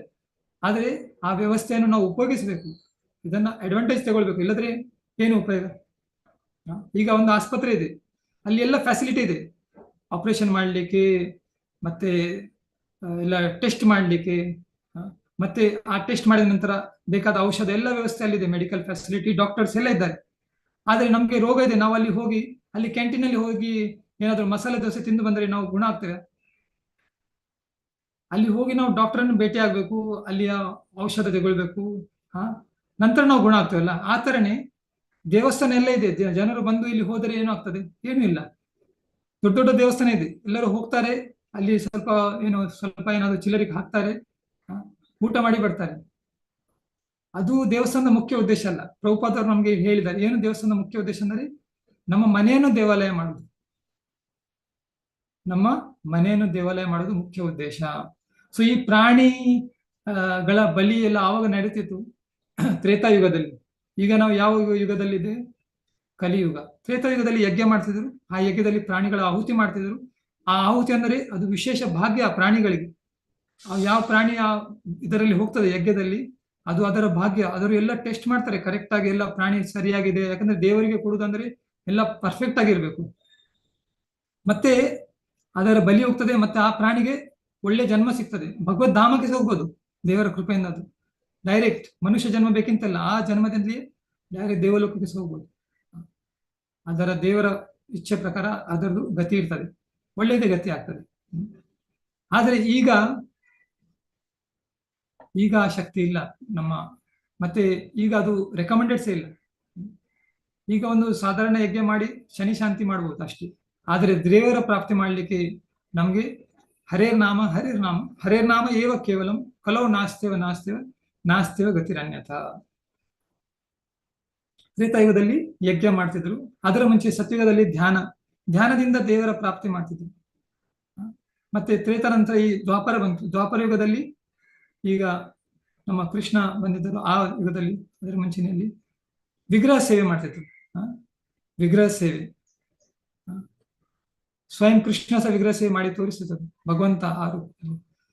ಮತ್ತೆ ನಾವು ನೋಡ್ತೀವಿ ಆವಾಗ, ಈಗ ಹೆಚ್ಚು ಬೇಕಂತ ಇಲ್ಲ, ಒಂದು 500 ವರ್ಷ ಮುಂಚೆ ಸಹ ನಾವು ಹೋದರೆ ವಿಗ್ರಹ ಭಕ್ತರೊಟ್ಟಿಗೆ ಮಾತಾಡ್ತಿದ್ರು. ಆವಾಗೆಲ್ಲ ಇಲ್ಲಿ ಬಿಲ್ವಮಂಗಲ ಠಾಕೂರ ಬಂದಿದ್ದರು. ನಾವು ಮೊನ್ನೆ ಒಂದು ದೇವಸ್ಥಾನಕ್ಕೆ ಹೋಗಿದ್ದೆ, ಅನಂತ ಪದ್ಮನಾಭ ಬಿಲ್ವಮಂಗಲ ಠಾಕೂರ್ ಅವರು ಸ್ಥಾಪಿಸಿದ ವಿಗ್ರಹ. ಅವರು ಬಿಲ್ವಮಂಗಲ ಠಾಕೂರ್ ಅವರ ಹತ್ರರಿಗೆ ಮಾತಾಡ್ತಿದ್ರು. ಪಂಡರ್ಪುರ ವಿಠಲ, ಉಡುಪಿ ಕೃಷ್ಣ, ನಾವು ಉಡುಪಿ ಕೃಷ್ಣ ನೋಡಿದ್ರೆ ಟರ್ನ್ ಆಗಿದ್ರು ಕನಕದಾಸಗೋಸ್ಕರ. ಅಂದ್ರೆ ವಿಗ್ರಹಗಳೆಲ್ಲ ಆದಾನ ಪ್ರದಾನ ಆಗ್ತಿತ್ತು ಅವಾಗ ಸಾಕ್ಷಾತ್. ಈಗ ಸಹ ಕೆಲವು ಕಡೆಯಲ್ಲಿ ಇದೆ, ನಾವು ನೋಡ್ಬೋದು. ಆದ್ರೆ ಶೂನ್ಯ ಅಂದ್ರೆ ನೈಕೆ ಬರಾಬರ್, ಅಂದ್ರೆ ಒಂದು ಏನು ಇಲ್ಲದ ಅಷ್ಟು ತುಂಬಾ ಕಮ್ಮಿ. ಆದ್ರೆ ಆವಾಗ ಅದು ರೆಗ್ಯುಲರ್, ಅಂದ್ರೆ ಪೂಜಾರಿಗಳೆಲ್ಲ ಡೈರೆಕ್ಟ್ ಮಾತಾಡ್ತಿದ್ರು ಭಗವಂತನೊಟ್ಟಿಗೆ. ಮತ್ತೆ ಜನರದ್ದು ಏನು ಪ್ರಶ್ನೆ ಇದ್ದಾರೆ ಅವ್ರು ಭಗವಂತನ ಹತ್ರ ಕೇಳ್ತಿದ್ರು. ಭಗವಂತ ಡೈರೆಕ್ಟ್ ಉತ್ತರ ಕೊಡ್ತಿದ್ರು, ಅವ್ರದ್ದು ಹೀಗೆ ಆಗ್ತದೆ ಹಾಗೆ ಆಗ್ತದೆ ಅಂತ. ಈಗ ನಾವೆಲ್ಲ ಅದು ಅರಡೆ ಪ್ರಶ್ನೆ ಏನೇನು ಮಾಡ್ತೇವೆ ಅಷ್ಟಮಂಗಲ, ಆವಾಗ ಡೈರೆಕ್ಟ್ ಭಗವಂತನ ಹತ್ರ ಚರ್ಚೆ ಆಗ್ತದೆ. ಸೊ ಈಗ ಕಲಿಯುಗದ ಯುಗದಲ್ಲಿ ಹರಿನಾಮ ಸಂಕೀರ್ತನ, ಭಗವಂತನ ಪ್ರಾಪ್ತಿ ಹರಿನಾಮ ಸಂಕೀರ್ತನ ಮೂಲಕ. ನಾಮ ಕಲಿಕಾಲೆ ನಾಮರೂಪಿ ಕೃಷ್ಣ ಅವತಾರ, ಭಗವಂತ ನಾಮರೂಪದಲ್ಲಿ ಪ್ರಕಟ ಆಗಿದ್ದಾರೆ. ಅದೇ ದ್ವಾಪರಯುಗದಲ್ಲಿ ವಿಗ್ರಹ ರೂಪದಲ್ಲಿ ಪ್ರಕಟ ಆಗ್ತಿತ್ತು. ತ್ರೇತಾಯುಗದಲ್ಲಿ ಆ ಯಜ್ಞದಲ್ಲಿ ಸಾಕ್ಷಾತ್ ಅದರ ಆಹುತಿಯನ್ನು ಸ್ವೀಕಾರ ಮಾಡ್ಲಿಕ್ಕೆ ಭಗವಂತ ಬರ್ತಿದ್ರು. ಇಲ್ಲಿ ನಾವು ನೋಡ್ತೀವಿ ಇವರೆಲ್ಲ ಬರ್ತಾರೆ. ಭಗವಂತ ಶಿವನದು ಪೋರ್ಷನ್ ಇರ್ತದೆ, ಮತ್ತೆ ಬೇರೆ ಎಲ್ಲ ಪೋರ್ಷನ್ ಇರ್ತದೆ ಅವ್ರದ್ದು. ಆದರೆ ನಾವು ನೋಡಿದ್ದೇವೆ ಶಿವನದು ಪೋರ್ಷನ್ ಇರ್ಲಿಲ್ಲ. ಅದಕ್ಕಾಗಿ ದಕ್ಷನಿಗೆ ಎಲ್ಲ ಪ್ರಾಬ್ಲಮ್ ಬಂತು. ಅವರವರು ಪೋರ್ಷನ್ ಇಡ್ತಾರೆ, ಮತ್ತೆ ಅವರು ಸ್ವತಃ ಬಂದು ಅದನ್ನು ಕಲೆಕ್ಟ್ ಮಾಡ್ತಾರೆ, ಸ್ವೀಕಾರ ಮಾಡ್ತಾರೆ. ಆದ್ರೆ ದಕ್ಷ ಶಿವನದು ಪೋರ್ಷನ್ ಇರ್ಲಿಲ್ಲ. ಸತಿ ನೋಡಿ ಅವರಿಗೆ ಬೇಜಾರಾಯ್ತು. ನನ್ನ ತಂದೆ ನನ್ನ ಗಂಡನನ್ನು ಇಷ್ಟು ಡಿಸ್ರೆಸ್ಪೆಕ್ಟ್ ಮಾಡ್ತಾ ಇದ್ದಾರೆ, ಅವರನ್ನು ಆಧಾರ ಕೊಡ್ತಿಲ್ಲ, ಅದಕ್ಕಾಗಿ ನನ್ನ ತಂದೆ ಕೊಟ್ಟ ಈ ಶರೀರ ನನಗೆ ಬೇಡ ಅಂತ ಅವರು ಆ ಶರೀರವನ್ನು ದಹನ ಮಾಡಿ ಸ್ವತಃ ಸತಿ ಆಗ್ತಾರೆ. ಆ ಸತಿ ಅಂದ್ರೆ ಸತಿ ಸಣ್ಣ, ಅದಕ್ಕೆ ಸತಿ ಅಂತ ಹೆಸರು ಬಂತ ಪ್ರಕ್ರಿಯೆಗೆ. ಯಾಕಂದ್ರೆ ಗಂಡನಿಗೆ ರೆಸ್ಪೆಕ್ಟ್ ಇಲ್ಲ, ಅದನ್ನು ನೋಡಿ ಅವಳಿಗೆ ಈ ತಂದೆ ಕೊಟ್ಟ ದೇಹನೇ ಬೇಡ ಅಂತ ಅವಳು ದೇಹವನ್ನು ಸುಡಿಸ್ಕೊಳ್ತಾರೆ ಅವರು. ಅದರ ನಂತರ ಶಿವ ಏನ್ ಮಾಡ್ತಾರೆ, ಕೋಪದಿಂದ ವೀರಭದ್ರ ರಾಕ್ಷಸನನ್ನು ಉತ್ಪನ್ನ ಮಾಡ್ತಾರೆ ತನ್ನ ಕೂದಲಿನಿಂದ. ನನಗೆ ಹೆಸರು ಕೂದಲಿಂದನೇ ಆ ತರ ಬುದ್ಧಿ ಮಾಡಿದ ರಾಕ್ಷಸನ ಏನ್ ಮಾಡ್ತಾರೆ, ರಾಕ್ಷಸ ಬುದ್ಧಿಯಲ್ಲ, ಅವರೇನು ಎಲ್ಲ ಧ್ವಂಸ ಮಾಡಿಬಿಡ್ತಾರೆ, ಸ್ವಲ್ಪ ಹೆಚ್ಚು ಮಾಡಿಬಿಡ್ತಾರೆ. ಆದ್ರೆ ಶಿವ ಅದನ್ನೆಲ್ಲ ಜಿಮ್ಮೆದಾರಿ ತಗೊಳ್ತಾರೆ, ಮತ್ತೆ ಸರಿಪಡಿಸ್ತಾರೆ. ಮುಂದೆ ನಾವು ನೋಡ್ಬೋದು. ಅದಕ್ಕಾಗಿ ಸಹಾಯ ಮಾಡ್ಲಿಕ್ಕೆ ವಿಷ್ಣು ಸಹ ಬರ್ತಾ ಇದ್ದಾರೆ, ವಿಷ್ಣು ಸಹ ಬಂದಿದ್ದಾರೆ. ಸೊ ಈಗ ಈ ಆ ಪುರೋಹಿತರ ಪತ್ನಿಯವರೆಲ್ಲ ಪ್ರಾರ್ಥನೆ ಮಾಡ್ತಾ ಇದ್ದಾರೆ. ಮುಂದೆ ಇನ್ನು ಚರ್ಚೆ ಮಾಡೋಣ. ಆದ್ರೆ ಜಸ್ಟ್ ಕ್ಲಿಯರ್ ಮಾಡ್ತೇನೆ, ಶಿವ ಈ ನಾವು ನೋಡ್ತೇವೆ ಪನಿಷ್ಮೆಂಟ್ ಕೊಟ್ಟಿದ್ದಾರೆ. ಆದರೆ ಅದೇನು ಅದು ಏನ್ ಹೇಳ್ತಾರೆ, ಅದು ಫೇರ್ ಅಂದ್ರೆ ಅದು ಈಗ ನೋಡಿ ಪನಿಷ್ಮೆಂಟ್ ಕೆಲವು ಪ್ರಕಾರದ ಇರ್ತದೆ. ಪೊಲೀಸರು ಗುಂಡನವರಿಗೆ ಪನಿಷ್ಮೆಂಟ್ ಕೊಡ್ತಾರೆ ಅಲ್ಲ. ಇಲ್ಲಿ ಶಿವ ಹೇಳ್ತಾರೆ ಒಂದು ಶ್ಲೋಕ, ನಾನು ಹೋದ ಸಲ ನೋಡಿದೇವಲ್ಲ, ಅದು ಶ್ಲೋಕದಲ್ಲಿ ಶಿವ ಹೇಳ್ತಾರೆ, ಇವರಿಗೆ ಮಕ್ಕಳು ತರ. ಯಾವ ಶ್ಲೋಕದ ಹೋದ ಸಲ ಏನಿವೆ ನಾವು ಅಂದ್ರೆ ಅವ್ರು ನನಗೆ ಮಕ್ಕಳ ತರ, ಆ ತರ ನಾನು ಅವರನ್ನು ಇದು ಬ್ರಹ್ಮನೇ ಶಿವನಿಗೆ ಹೇಳ್ತಾರೆ, ಮಕ್ಕಳ ತರ ನೀವು ಅದನ್ನು ಇದು ಮಾಡಿದಿರಿ ಅಂದ್ರೆ ನಿಮ್ಮೇನು ಮಿಸ್ಟೇಕ್ ಇಲ್ಲ, ಆದರೆ ಈಗ ಮುಂದೆ ಸರಿಪಡಿಸ್ಬೇಕಲ್ಲ, ಅದು ಪ್ರಾರ್ಥನೆ ಮಾಡ್ತಿದ್ರು. ನಾವೇನ್ ಹೇಳ್ತಿದ್ವಿ, ಪನಿಷ್ಮೆಂಟ್ ನೋಡಿ, ಪನಿಷ್ಮೆಂಟ್ ಪೊಲೀಸರು ಗುಂಡನವರಿಗೆ ಪನಿಷ್ಮೆಂಟ್ ಕೊಡ್ತಾರೆ. ಅದರಲ್ಲಿ ಮತ್ತೆ ತಂದೆ ತಾಯಿ ಮಕ್ಕಳಿಗೆ ಪನಿಷ್ಮೆಂಟ್ ಕೊಡ್ತಾರೆ. ವ್ಯತ್ಯಾಸ ಇದೆ. ಬೆತ್ತ ಒಂದೇ ಇರ್ತದೆ, ಆ ಬೆತ್ತದಲ್ಲಿ ಪೊಲೀಸ್ ಅವರು ಸಹ ಗುಂಡನವರಿಗೆ ಹೊಡಿತಾ ಇದ್ದಾನೆ, ಮತ್ತೆ ಸೇಮ್ ಬೆತ್ತ ಸೇಮ್ ಇದೆ.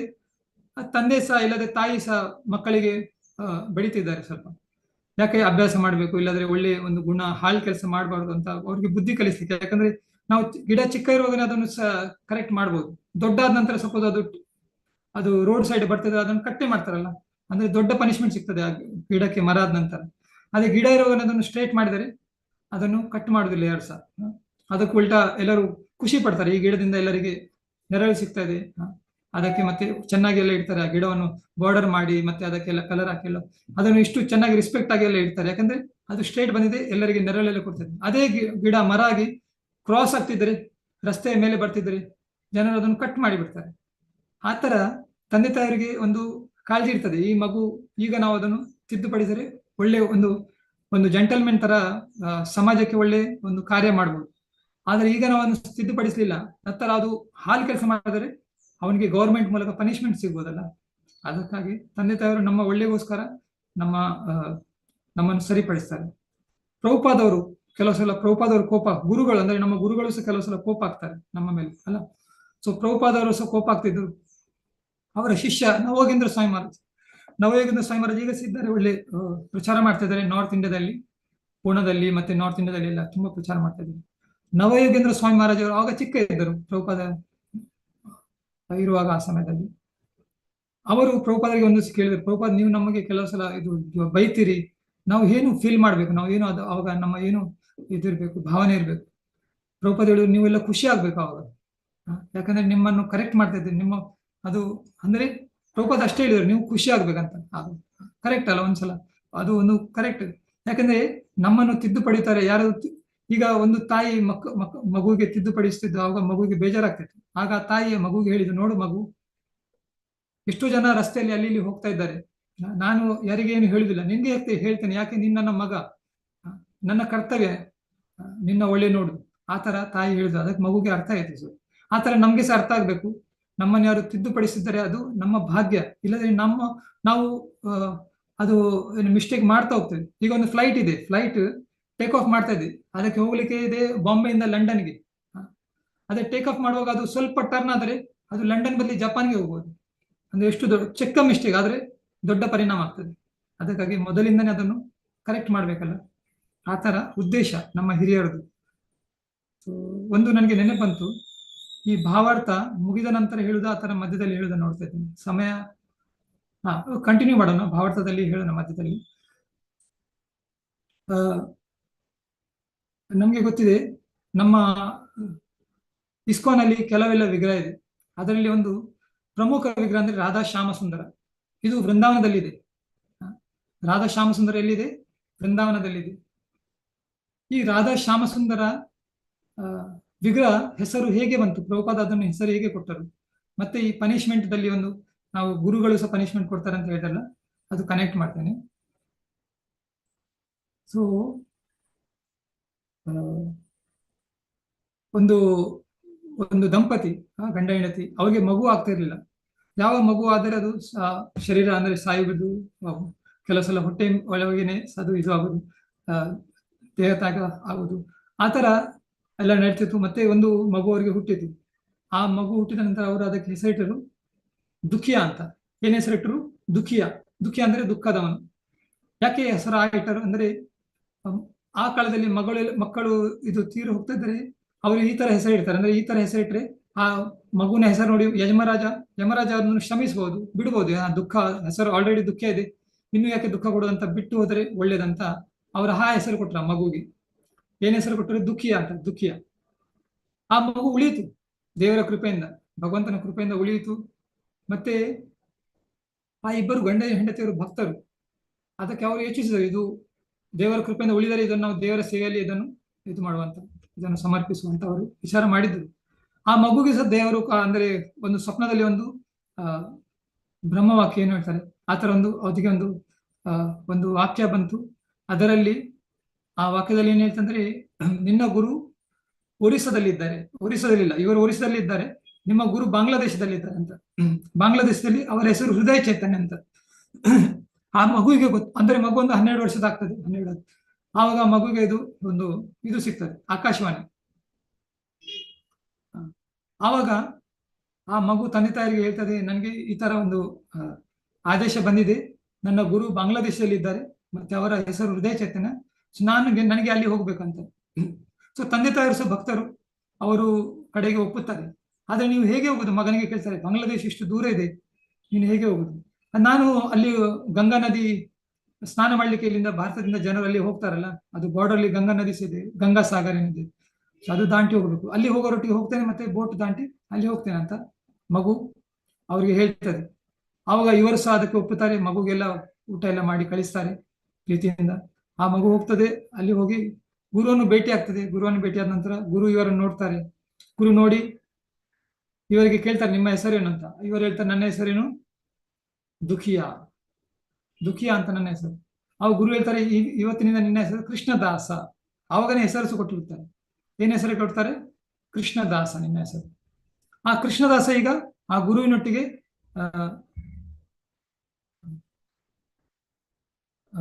ಎಲ್ಲ ಪಾಠವನ್ನೆಲ್ಲ ಕಲಿತಾ ಇರ್ತಾರೆ. ಒಳ್ಳೆ ಅಭಿವೃದ್ಧಿ ಆಗ್ತಾರೆ ಭಕ್ತಿಯಲ್ಲಿ ಅಭಿವೃದ್ಧಿ ಆಗ್ತದ. ಆವಾಗ ಅವ್ರಿಗೆ ಎಣಿಸ್ತದೆ, ನಾನು ಇನ್ನು ತುಂಬಾ ಹುಷಾರಾಗಿರ್ತಾರೆ. ಆ ಹುಡುಗ ತುಂಬಾ ಹುಷಾರಾಗಿರ್ತಾರೆ. ಮತ್ತೆ ಗುರು ಸಹ ನೋಡ್ತಾನೆ, ಇವನು ತುಂಬಾ ಹುಷಾರಾಗಿದ್ದಾನೆ. ಸೊ ಇವನಿಗೆ ಇನ್ನು ಮುಂದೆ ಅಧ್ಯಯನ ಮಾಡ್ಲಿಕ್ಕೆ ನಾನು ಎಲ್ಲಿ ಕಳಿಸ್ತೇನೆ? ಬೃಂದಾವನಕ್ಕೆ ಕಳಿಸ್ತೇನೆ. ಅಲ್ಲಿ ನಮ್ಮ ಜೀವ ಗೋಸ್ವಾಮಿ ಅವರು ಇದ್ದಾರಲ್ಲ, ಅವರು ಪಾಂಡಿತ್ಯ ಅಂದ್ರೆ ಶಾಸ್ತ್ರದ ಎಲ್ಲ ನಿಪುಣರು. ಅವರು ಇದರಲ್ಲಿ ಶರಣದಲ್ಲಿ ಇವರು ಚೆನ್ನಾಗಿ ಎಲ್ಲ ಅಭ್ಯಾಸ ಮಾಡಬಹುದು, ಶ್ರೀಮದ್ ಭಾಗವತಂ. ಆ ಯೋಚನೆಯಿಂದ ಇವರನ್ನು ಎಲ್ಲಿ ಕಳಿಸ್ತಾರೆ. ಮತ್ತೆ ಈ ಮಗುಗೆ ಸಹ ಅದು ಇಚ್ಛೆ ಇರ್ತದೆ. ಅದನ್ನು ನೋಡಿ ಇವರು ಹೃದಯ ಚೈತನ್ಯ ಗುರುಗಳು ಅವರನ್ನು ಬೃಂದಾವನಕ್ಕೆ ಕಳಿಸ್ತಾರೆ. ಹೇಳ್ತಾರೆ, ನೀನು ಜೀವ ಗೋಸ್ವಾಮಿಯ ಅವರೊಟ್ಟಿಗೆ ನೀವು ಇದು ಅಧ್ಯಯನ ಮಾಡು, ಭಾಗವತಂದ ಅಧ್ಯಯನ ಎಲ್ಲ ಮಾಡುವಂತ, ಶಾಸ್ತ್ರದ ಅಧ್ಯಯನ ಮಾಡು. ಸೊ ಆ ಮಗು ಈಗ ಒರಿಸ್ಸಾದಿಂದ ಬಾಂಗ್ಲಾದೇಶಿಗೆ ಹೋಗಿತ್ತು. ಬಾಂಗ್ಲಾದೇಶದಿಂದ ಎಲ್ಲಿ ಬಂತು? ಬೃಂದಾವನಕ್ಕೆ ಬಂತು, ಭಾರತದಲ್ಲಿ. ಬೃಂದಾವನದಲ್ಲಿ ಜೀವ ಗೋಸ್ವಾಮಿಯ ಒಟ್ಟಿಗೆ ಅವರು ಅಭ್ಯಾಸ ಮಾಡ್ತಾ ಇದ್ದಾರೆ, ಪಾಠ ಎಲ್ಲ ಕಲಿತಾ ಇದ್ದಾರೆ. ಆವಾಗ ಶ್ರೀನಿವಾಸ ಆಚಾರ್ಯ ಮತ್ತೆ ನರೋತ್ತಮ್ ದಾಸ್ ಠಾಕೂರ್ ಇವರ್ಸ್ ಎಲ್ಲ ಅಲ್ಲಿ ಬರ್ದಿರ್ತಾರೆ ಇದೆಲ್ಲ ಇವರು. ಸೊ ನಾವೀಗ ಈ ಇವರು ಕೃಷ್ಣದಾಸ್ ಅವರ ವಿಷಯ ಮಾತಾಡೋಣ. ಕೃಷ್ಣದಾಸ್ ಅವ್ರದ್ದು ಭೇಟಿ ಜೀವ ಗೋಸ್ವಾಮಿ ಆಗ್ತದೆ. ಜೀವ ಗೋಸ್ವಾಮಿ ಅವರಿಗೆ ಒಳ್ಳೆ ಪಾಠ ಎಲ್ಲ ಕಲಿಸ್ತಾ ಇರ್ತಾರೆ. ಆವಾಗ ಈ ಕೃಷ್ಣದಾಸ್ ಇದ್ದಾರಲ್ಲ, ಅವರು ಗುರುಗಳಿಗೆ ಹೇಳ್ತಾರೆ, ನನ್ಗೇನು ವಿಶೇಷ ಸೇವೆ ಕೊಡಿ. ಅಂದ್ರೆ ಕೇವಲ ನಾವು ಓದುತ್ತಾ ಇದ್ದರೆ ಏನಾಗ್ತದೆ, ಅಹಂಕಾರ ಬರ್ತದೆ. ಜ್ಞಾನದೊಟ್ಟಿಗೆ ಅಹಂಕಾರ ಸಹ ಬರ್ತದೆ. ಅದಕ್ಕಾಗಿ ನಾವು ಜ್ಞಾನದೊಟ್ಟಿಗೆ ಸಾಧಾರಣ ಸೇವೆ ಸಹ ಮಾಡ್ತಾ ಇರ್ಬೇಕು. ಸಾಧಾರಣ ಸೇವೆ ಮಾಡಿದ್ರೆ ನಮ್ಗೆ ನಮ್ರತೆ ಬರ್ತದೆ. ಆ ನಮ್ರತೆಯಿಂದ ನಾವು ಜ್ಞಾನ ಮತ್ತೆ ನಮ್ರತೆ ಒಟ್ಟಾದರೆ ನಾವು ಭಕ್ತಿಪೂರ್ವಕ ಸೇವೆ ಮಾಡ್ಬೋದು ದೇವರದ್ದು. ಯಾಕಂದ್ರೆ ದೇವರಿಗೆ ಅಹಂಕಾರ ಇದು ಇಲ್ಲ, ಖುಷಿ ಇಲ್ಲ ಅವರಿಗೆ. ಅದಕ್ಕಾಗಿ ನಾವು ಸೇವೆ ಮಾಡ್ತಾ ನಮ್ಮ ಜ್ಞಾನ ಸಂಪಾದನೆ ಮಾಡಿದರೆ ಅದರಲ್ಲಿ ನಮಗೆ ನಮ್ರತೆ ಸಹ ಬರ್ತದೆ. ಈಗ ಇವರಿಗೆ ಜೀವ ಗೋಸ್ವಾಮಿ ಅವರು ಏನು ಸೇವೆ ಕೊಡ್ತಾರೆ, ಕಸ ಗುಡಿಸುವ ಸೇವೆ ಕೊಡ್ತಾರೆ. ದುಃಖಿ ಕೃಷ್ಣದಾಸ್, ಇವರ ಹೆಸರು ಕೃಷ್ಣದಾಸ್, ಆದರೆ ಬೃಂದಾವನದಲ್ಲಿ ಕೆಲವು ಕೃಷ್ಣದಾಸ್ ಇದ್ದಾರಲ್ಲ, ಸೊ ಇವರ ಮೊದಲನೇ ಹೆಸರೇನು ದುಃಖಿ. ಸೊ ಅದಕ್ಕಾಗಿ ಎಲ್ಲರೂ ಅವರಿಗೆ ದುಃಖಿ ಕೃಷ್ಣದಾಸ್ ಅಂತ ಹೇಳ್ತಾರೆ. ದುಃಖಿ ಕೃಷ್ಣದಾಸ್, ದುಃಖಿ ಕೃಷ್ಣದಾಸ್ ಅಂತ. ಸೊ ಆ ತರ ಇವರನ್ನೆಲ್ಲ ಹೇಳ್ತಾ ಇರ್ತಾರೆ. ಸೊ ಇವರು ಅಲ್ಲಿ ಕಸ ಗುಡಿಸ್ತಾ ಇರ್ತಾರೆ ರಾಧಾ ದಾಮೋದರ್ ಮಂದಿರ್ ಎದುರುಗಡೆಯಲ್ಲಿ. ರಾಧಾ ದಾಮೋದರ್ ಮಂದಿರ ಅಂದ್ರೆ ಜೀವ ಗೋಸ್ವಾಮಿ ಅಲ್ಲಿ ಆಚಾರ್ಯ ಇದ್ದರು. ಸೊ ರಾಧಾ ದಾಮೋದರ್ ಮಂದಿರ ಎದುರುಗಡೆ ಇವರು ಕಸ ಗುಡಿಸಿರುವಾಗ ಏನಾಗ್ತದೆ, ಇವರಿಗೆ ಒಂದು ಆನಂದ ಆಗ್ತದೆ. ನೋಡಿ, ಇವರಿಗೆ ಸೇವೆ ಏನು ಕೊಟ್ಟದು, ಕಸ ಗುಡಿಸುದು. ಇವರು ಒಳ್ಳೆ ದೊಡ್ಡ ಪಂಡಿತರು, ಭಾಗವತ ಅಧ್ಯಯನ ಮಾಡ್ತಾ ಇದ್ದಾರೆ. ಆ ಕಾಲದಲ್ಲಿ ಭಾಗವತ ಅಧ್ಯಯನ ಮಾಡೋದಂದ್ರೆ ಅವರು ಒಂದು ವಿಶೇಷ ಸ್ಥಾನ ಇತ್ತು ಅವರಿಗೆ. ಅಂಥವರಿಗೆ ನಾವು ವಿಗ್ರಹ ಸೇವೆ ಕೊಡ್ಬೋದು, ಇಲ್ಲದ್ರೆ ದೇವರಿಗೆ ಶೃಂಗಾರ ಮಾಡೋದು ಸೇವಾ, ಬೇರೆ ಬೇರೆ ಸೇವೆ ಇರ್ತದೆ. ಅವರಿಗೆ ನೈವೇದ್ಯ ಹಾಕೋದು, ಅವ್ರದ್ದು ಆರತಿ ಮಾಡೋದು, ಇಲ್ಲದ್ರೆ ಬೇರೆ ಎಲ್ಲ ಪ್ರಚಾರ ಮಾಡೋದು, ಆ ತರ ಏನು ಬೇರೆ ಬೇರೆ ಸೇವೆ ಕೊಡ್ಬೋದು. ಆದ್ರೆ ಇವರಿಗೆ ಏನು ಸೇವೆ ಕೊಟ್ಟಿದ್ದಾರೆ ಜೀವ ಗೋಸ್ವಾಮಿ ಅವರು, ಅಲ್ಲಿ ಕಸ ಗುಡಿಸುವ ಸೇವೆ ಕೊಟ್ಟಿದ್ದಾರೆ. ಆ ರಾಧಾ ದಾಮೋದರ ಮಧ್ಯೆಯಲ್ಲಿ ಅಲ್ಲಿ ಆಂಗಣದಲ್ಲಿ. ಸೊ ಇವರು ಕಸ ಗುಡಿಸ್ತಾ ಇವರಿಗೆ ಬೇಜಾರಾಗಲಿ, ಇವರಿಗೆ ತುಂಬಾ ಖುಷಿ ಆಯ್ತು. ನಾನು ದೇವರ ಈ ಮನೆಯಲ್ಲಿ ಕಸ ಗುಡಿಸ್ತಿದ್ದೇನೆ. ಯಾಕಂದ್ರೆ ವೃಂದಾವನ ಇದು ದೇವರ ಮನೆ, ವೈಕುಂಠ ಇದು ದೇವರ ಆಫೀಸು. ಅಲ್ಲಿ ವಿಷ್ಣು ರೂಪದಲ್ಲಿ ಇರ್ತಾರೆ. ಅಲ್ಲಿ ದೇವರ ಕಂದೆ ಏನು ಶೋಲ್ಡರ್ ಮೇಲೆ ಯಾರು ಕೈ ಹಾಕ್ಲಿಕ್ಕಿಲ್ಲ. ಯಾಕಂದ್ರೆ ಆ ಒಂದು ಐಶ್ವರ್ಯ ಭಾವದಲ್ಲಿ ಇರ್ತಾರೆ. ಬೃಂದಾವನದಲ್ಲಿ ಅವರ ಮನೆ, ಅಲ್ಲಿ ಎಲ್ಲರೊಟ್ಟಿಗೆ ಆಟವಾಡ್ತಾ ನಗು ನಲಿಯುತ್ತಾ ಎಲ್ಲ ಇರ್ತಾರೆ. ಸೊ ಈ ವೃಂದಾವನದಲ್ಲಿ ಅವರ ಅಂದ್ರೆ ಮನೆಯಲ್ಲಿ ನಮಗೆ ಸೇವೆ ಬಂದು ತುಂಬಾ ಖುಷಿ ಅವರಿಗೆ. ದೇವರ ಮನೆಯಲ್ಲಿ ನನಗೆ ಇದು ವಿಶೇಷ ಸೇವೆ ಸಿಗಿದೆ, ಅದು ಆ ಆನಂದದಿಂದ ಅವರು ಅಲ್ಲಲ್ಲಿ ಕಸ ಗುಡಿಸ್ತಾ ಇದ್ದಾರೆ. ಇದನ್ನು ನೋಡಿ ರಾಧಾಕೃಷ್ಣ ಅವರಿಗೆ ತುಂಬಾ ಖುಷಿ ಆಗ್ತದೆ. ವಿಶೇಷವಾಗಿ ರಾಧಾರಾಣಿ, ಹೋಮ್ ಮಿನಿಸ್ಟರ್, ಬೃಂದಾವನ ಈಶ್ವರಿ, ಅವರಿಗೆ ಖುಷಿಯಾಗಿ ಅವ್ರು ಎಣಿಸರು, ಈ ಮಗುಗೆ ನನ್ನ ಈ ಭಕ್ತನಿಗೆ ನಾನು ವಿಶೇಷ ಕೃಪೆಯನ್ನು ಕೊಡ್ಬೇಕಂತ ಯೋಚನೆ ಮಾಡಿ, ಆವಾಗ ಅಲ್ಲಿ ರಾಧಾರಾಣಿಯ ಕಾಲಿನ ನುಪ್ಪುರಗಳಲ್ಲಿ ಬಿದ್ದಿರ್ತವೆ. ಅದು ಈ ಕಸ ಗುಡಿಸುವ ದುಃಖಿ ಕೃಷ್ಣದಾಸ್ಗೆ ಸಿಗ್ತದೆ. ಅವರು ಅದನ್ನು ತಗೊಂಡು ಈ ನಮ್ಮ ಕೈಯಲ್ಲಿ ನೋಡ್ತಾರೆ, ಇದು ಯಾರಾದ್ರೂ ವಿಶೇಷ ಒಂದು ವ್ಯಕ್ತಿ ಇರಬೇಕು, ಹಾಗೆ ಹೇಳಿ ಅವರು ಅದನ್ನು ತನ್ನೊಟ್ಟಿಗೆ ಇಡ್ತಾರೆ. ಮತ್ತೆ ವಿಚಾರಿಸ್ತಾರೆ, ಯಾರದು ಇದು, ಅದು ಅವರಿಗೆ ನಾನು ಕೊಡ್ತೇನೆ ಅಂತ. ಕಡೆಗೆ ರಾಧಾರಾಣಿ ತನ್ನ ಸಖಿಗಳಿಗೆ ಹೇಳ್ತಾರೆ, ನನ್ನ ಕಾಲಿನ ನುಪ್ಪುರ ಕಾಣ್ತಾ ಇಲ್ಲ, ನೀವೆಲ್ಲ ನೋಡಿ ಹೋಗಿ ಎಲ್ಲಿದೆ. ಅವರೆಲ್ಲ ನೋಡ್ಲಿಕ್ಕೆ ಬರ್ತಾರೆ. ಅವಾಗ ಇವರ ಹತ್ರ ಇರ್ತದೆ. ಇವರನ್ನು ಕೇಳ್ತಾರೆ, ನಿಮ್ಮ ಹತ್ರ ಇದು ನುಪ್ಪುರು ನೋಡಿದಿರಾ? ಇವರು ಹೇಳ್ತಾರೆ, ಹೌದು ನೋಡಿದ್ದೇನೆ, ನನ್ನ ಹತ್ರ ಇದೆ, ಆದ್ರೆ ಇದು ಯಾರ್ದು? ಅವ್ರು ಹೇಳ್ತಾರೆ, ಇದು ನಮ್ಮ ಸಖಿಯವ್ರದ್ದು, ನಾನು ಯಾರ್ದು ಅವರಿಗೇನೆ ಕೊಡ್ತೇನೆ ಅಂತ ಹೇಳ್ತಾರೆ. ಅದಕ್ಕೆ ಮತ್ತೆ ಇವರನ್ನು ಅವರು ಅಲ್ಲಿ ಕೊಂಡೋಗ್ತಾರೆ.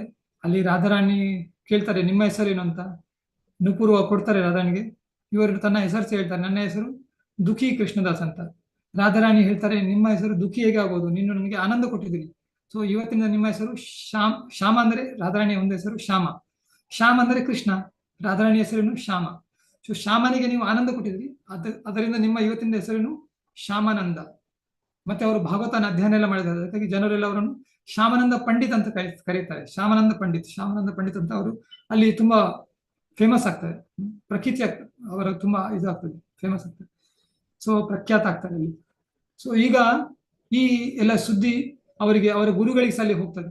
ಮತ್ತೆ ತಿಲಕ ಸಹ ಚೇಂಜ್ ಮಾಡ್ತಾರೆ. ರಾಧಾರಾಣಿ ಆ ನುಪುರಿಂದ ಅವರ ತಿಲಕ ಚೇಂಜ್ ಮಾಡ್ತಾರೆ, ಹೊಸ ತಿಲಕ ಕೊಡ್ತಾರೆ ಅವ್ರಿಗೆ, ಒಳ್ಳೇದು. ಸೊ ಈಗ ಇವರ ಹೆಸರು ದುಃಖಿ ಕೃಷ್ಣದಾಸ್ ಇತ್ತು, ಈಗ ಏನಾಯ್ತು ಶ್ಯಾಮಾನಂದ ಪಂಡಿತ್ ಆಯ್ತು. ಮತ್ತೆ ತಿಲಕ ಸಹ ಚೇಂಜ್ ಆಯ್ತು ರಾಧಾರಾಣಿ. ಆದ್ರೆ ರಾಧಾರಾಣಿ ಹೇಳ್ತಾರೆ, ಇದು ಯಾರಿಗೆ ಹೇಳ್ಬೇಡ ಅಂತ. ಮತ್ತೆ ರಾಧಾರಾಣಿ ಸ್ವಂತ ಹೃದಯದಿಂದ ಒಂದು ವಿಗ್ರಹ ಸಹ ಕೊಡ್ತಾರೆ ಅವರಿಗೆ. ರಾಧಾಕೃಷ್ಣದ ವಿಗ್ರಹ ಹೃದಯದಿಂದ ಉತ್ಪನ್ನ ಮಾಡಿ ಕೊಡ್ತಾರೆ. ಆ ವಿಗ್ರಹ ಮತ್ತೆ ಇದೆಲ್ಲ ಅವರು ತಗೊಂಡು ಬರ್ತಾರೆ, ಹೊಸ ಹೆಸರು ಮತ್ತೆ ಎಲ್ಲ ತಿಲಕ. ಮತ್ತೆ ಇದು ಖ್ಯಾತಿ ಆಗ್ತದೆ. ಈ ಖ್ಯಾತಿ ಗುರುಗಳ ತನಕ ಹೋಗ್ತದೆ. ಗುರು ಏನ್ ಮಾಡ್ತಾರೆ, ಅಲ್ಲಿ ಬಾಂಗ್ಲಾದೇಶದಿಂದ ಕೇಳ್ತಾರೆ, ಅವರಿಗೆ ಅಲ್ಲಿ ನ್ಯೂಸ್ ಅಲ್ಲಿ ತನಕ ಹೋಗುವಾಗ ಎಲ್ಲ ಇದು ಅದರಲ್ಲಿ ಚೇಂಜ್ ಆಗ್ತದೆ. ಅವರೆಲ್ಲ ಏನ್ ಹೇಳ್ತಾರೆ, ನಿಮ್ಮ ಶಿಷ್ಯ ಇದ್ದಾನಲ್ಲ ಕೃಷ್ಣದಾಸ್, ಅವನೀಗ ಪಥಭ್ರಷ್ಟ ಆಗಿದ್ದಾನೆ, ತನ್ನ ಹೆಸರು ಚೇಂಜ್ ಮಾಡಿದ್ದಾನೆ, ಮತ್ತೆ ವಿಗ್ರಹ ಸೇವೆ ಮಾಡ್ತಿದ್ದಾನೆ. ಅಲ್ಲಿ ಅವ್ರಿಗೆ ಇದು ಕಸಗುಡಿಸು ಸೇವೆ ಕೊಟ್ಟಿದ್ರು, ಈಗ ಅವನೇನು ವಿಗ್ರಹ ಸೇವೆ ಮಾಡ್ತಾ ಇದ್ದಾನೆ, ಏನೇನು ಮಾಡ್ತಾ ಇದ್ದಾನೆ. ಅವರಿಗೆ ಗುರುಗಳು ಏನು ಹೇಳಿದಾರೆ ಅವನೇನು ಬೇರೆ ಮಾಡ್ತಾ ಇದ್ದಾನೆ, ಆ ಥರ ಎಲ್ಲ ಏನೇನು ಹೇಳಿ ಬಿಡ್ತಾರೆ. ಆವಾಗ ಹೃದಯ ಚೇತನಿಗೆ ಬೇಜಾರಾಗ್ತದೆ. ನಾನು ನನ್ನ ನನ್ನ ಈ ಶಿಷ್ಯನಿಗೆ ಒಳ್ಳೆ ಗುಣ ಕೊಟ್ಟಿದ್ದೇನೆ, ಈಗ ಅವನು ಜೀವ ಗೋಸ್ವಾಮಿ ಹತ್ರ ಹೋಗಿ ನನ್ನ ಹೆಸರು ಹಾಳು ಮಾಡ್ತಾ ಇದ್ದಾನೆ ಏನೋ ಅಂತ ಅವ್ರಿಗೆ ಬೇಜಾರಾಗ್ತದೆ. ಆವಾಗ ಅವರು ಬಾಂಗ್ಲಾದೇಶದಿಂದ ಇಲ್ಲಿ ವೃಂದಾವನಿಗೆ ಬರ್ತಾರೆ. ವೃಂದಾವನಿಗೆ ಬಂದು ಮೊದಲು ಇವರಿಗೆ ಸಿಗ್ತಾರೆ. ಯಾರಿಗೆ? ತನ್ನ ಶಿಷ್ಯನಿಗೆ, ಕೃಷ್ಣದಾಸಿಗೆ. ಹೇಳ್ತಾನೆ, ಏನಪ್ಪ ನೀನು ಏನು ತಿಲಕ ಎಲ್ಲ ಚೇಂಜ್ ಆಗಿದೆ, ಏನಪ್ಪ ನಿನ್ನ ಈಗ ಹೆಸರೇನು? ಈಗ ಹೇಳ್ತಾನೆ, ನನ್ನ ಹೆಸರು ಶ್ಯಾಮಾನಂದ ಹೇಳ್ತಾನೆ. ಇವ್ರಿಗೆ ತುಂಬಾ ಕೋಪ ಬರ್ತದೆ. ನೋಡ್ತಾರೆ, ಇವನೆಲ್ಲ ಏನು ಸ್ವಂತ ಏನೋ ಸೇವೆ ಇದೆಲ್ಲ ಮಾಡ್ತಾ ಇದ್ದಾನೆ, ವಿಗ್ರಹ ಎಲ್ಲ ಇಟ್ಟಿದ್ದಾನೆ, ಏನೋ ಅವನ ಮನ ಪ್ರಕಾರ ಮಾಡ್ತಾ ಇದ್ದಾನೆ ಅಂತ ಹೇಳಿ ಅವರು ಇವನಿಗೆ ಹೊಡಿಲಿಕ್ಕೆ ಸ್ಟಾರ್ಟ್ ಮಾಡ್ತಾರೆ. ಮೊದಲು ಬೈತಾರೆ ಬಾಯಿಂದ, ಮತ್ತೆ ಕೈಯಿಂದ ಹೊಡಿಲಿಕ್ಕೆ ಸ್ಟಾರ್ಟ್ ಮಾಡ್ತಾರೆ. ಆವಾಗ ಇವನೇನು ಖುಷಿ, ಇವನಿಗೆ ಅದು ಏನು ಬೇಜಾರಾಗುದಿಲ್ಲ. ಯಾಕಂದ್ರೆ ನನ್ನ ತಂದೆ ಮಗುಗೆ ಅದು ನಾವು ಹೇಳಿದಾಗ ಅವರು ಆ ಸಂಸ್ಕೃತಿ ಇತ್ತು, ಅವನಿಗೆ ಅಷ್ಟೇನು ಬೇಜಾರಾಗುದಿಲ್ಲ. ಅವ್ರು ಮಾತ್ರ ಹೇಳುದಿಲ್ಲ, ಯಾಕಂದ್ರೆ ರಾಧಾರಾಣಿ ಹೇಳಿದಾರೆ ಇದು ಯಾರಿಗೆ ಹೇಳಲಿಕ್ಕೆ ಇಲ್ಲ ಅಂತ, ಅದಕ್ಕಾಗಿ ಅವನು ಹೇಳುದಿಲ್ಲ. ಮತ್ತೆ ಜೀವ ಗೋಸ್ವಾಮಿಗೆ ಸ್ವಪ್ನದಲ್ಲಿ ಬರ್ತಾರೆ ಶ್ರೀಮತಿ ರಾಧಾರಾಣಿ. ಅವರು ಹೇಳ್ತಾರೆ, ಅವನ ಹೆಸರು ನಾನು ಚೇಂಜ್ ಮಾಡಿದ್ದು ಮತ್ತೆ ಆ ಥರ ಎಲ್ಲ ಹೇಳಿ, ಆವಾಗ ಜೀವ ಗೋಸ್ವಾಮಿ ಇವರಿಗೆ ಹೃದಯ ಚೇತನಿಗೆ ಹೇಳ್ತಾರೆ, ಅವರಿಗೆ ವಿಶೇಷ ಕೃಪಾಗಿದೆ ಶ್ರೀಮತಿ ರಾಧಾರಾಣಿದು ಆ ಥರ. ಮತ್ತೆ ಈ ಹೃದಯ ಚೇತನಿಗೆ ಗೊತ್ತಾಗ್ತದೆ ಇದೆಲ್ಲ.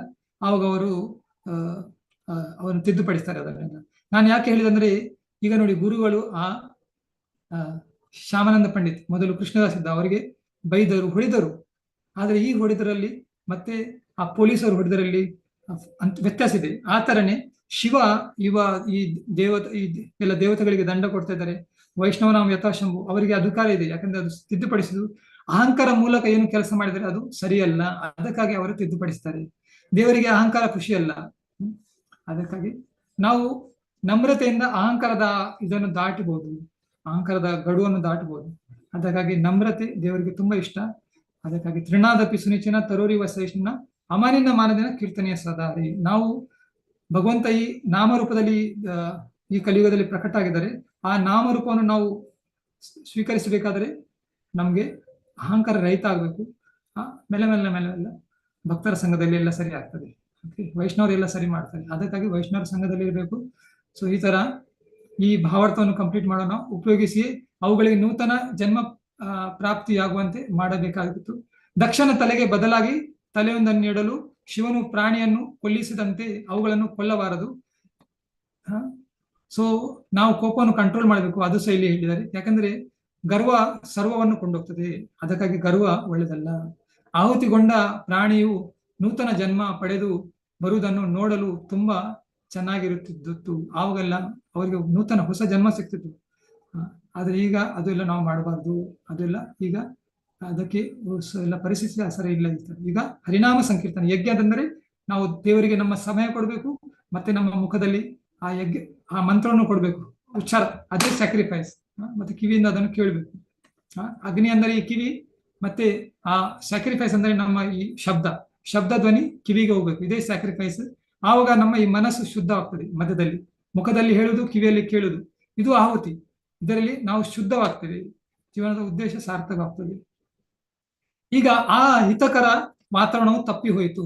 ಭಗವಾನ್ ವಿಷ್ಣುವು ತನ್ನ ಕೃಪಾದೃಷ್ಟಿಯನ್ನು ಹರಿಸಿ ಸತ್ತು ಬಿದ್ದಿರುವ ಆ ಪ್ರಾಣಿಗಳು ಮತ್ತೆ ಜೀವ ತಳೆಯುವಂತೆ ಮಾಡಬೇಕೆಂದು ಯಜ್ಞವು ಹಿತಕರವಾಗುವಂತೆ ಅನುಗ್ರಹಿಸಬೇಕೆಂದು ಋತ್ವಿಜರ ಪತ್ನಿಯರು ಬೇಡಿಕೊಂಡರು. ನೋಡಿ, ಈಗ ಆ ಹಿತಕರ ವಾತಾವರಣ ತಪ್ಪಿ ಹೋಯಿತು. ನೋಡಿ, ಈಗ ನಮ್ಗೆ ಈ ಜನ್ಮ ಸಿಕ್ಕಿದೆ. ನಾವು ಈ ಜನ್ಮವನ್ನು ಈ ಯಜ್ಞ ಸರಿಯಾಗಿ ಮಾಡ್ಲಿಲ್ಲ ಆದ್ರೆ, ಯಾವ ಯಜ್ಞ?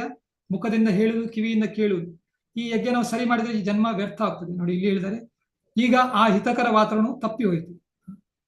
ಅವರೆಲ್ಲ ಅಹಂಕಾರ ಮಾಡಿದರು, ಅದರಿಂದ ಈಗ ಹಿತಕರ ಮಾತ್ರ ತಪ್ಪು. ಈಗ ಪುನಃ ಅವರಿಗೆಲ್ಲ ಯಜ್ಞ ಮಾಡ್ಬೇಕಾಗ್ತದೆ. ಆ ತರ ನಮ್ಮ ಈ ಜನ್ಮ ನಮ್ಗೆ ಈಗ ಸಿಕ್ಕಿದೆ. ನಮ್ಗೆ ಯಜ್ಞ ಏನು? ಮುಖದಿಂದ ದೇವರ ನಾಮಸ್ಮರಣೆ ಹೇಳುದು, ನಾಮ ಹೇಳುದು, ಮತ್ತೆ ಕಿವಿಯಿಂದ ಕೇಳುದು. ಅದು ನಾವು ಮಾಡಲಿಲ್ಲ, ನಾವು ಅಹಂಕಾರದಿಂದ ಎಲ್ಲ ಬೇರೆನೇನು ಮಾಡ್ತಾ ಹೋದ್ರೆ ಈ ಜನ್ಮ ನಮ್ಗೆ ಈ ವಾತಾವರಣ ತಪ್ಪಿ ಹೋಗ್ತದೆ. ಮತ್ತೆ ವಾಪಸ್ ಪುನಃ ಈ ವಾತಾವರಣ ಸಿಗೋದು ತುಂಬಾ ಕಷ್ಟ ಇದೆ.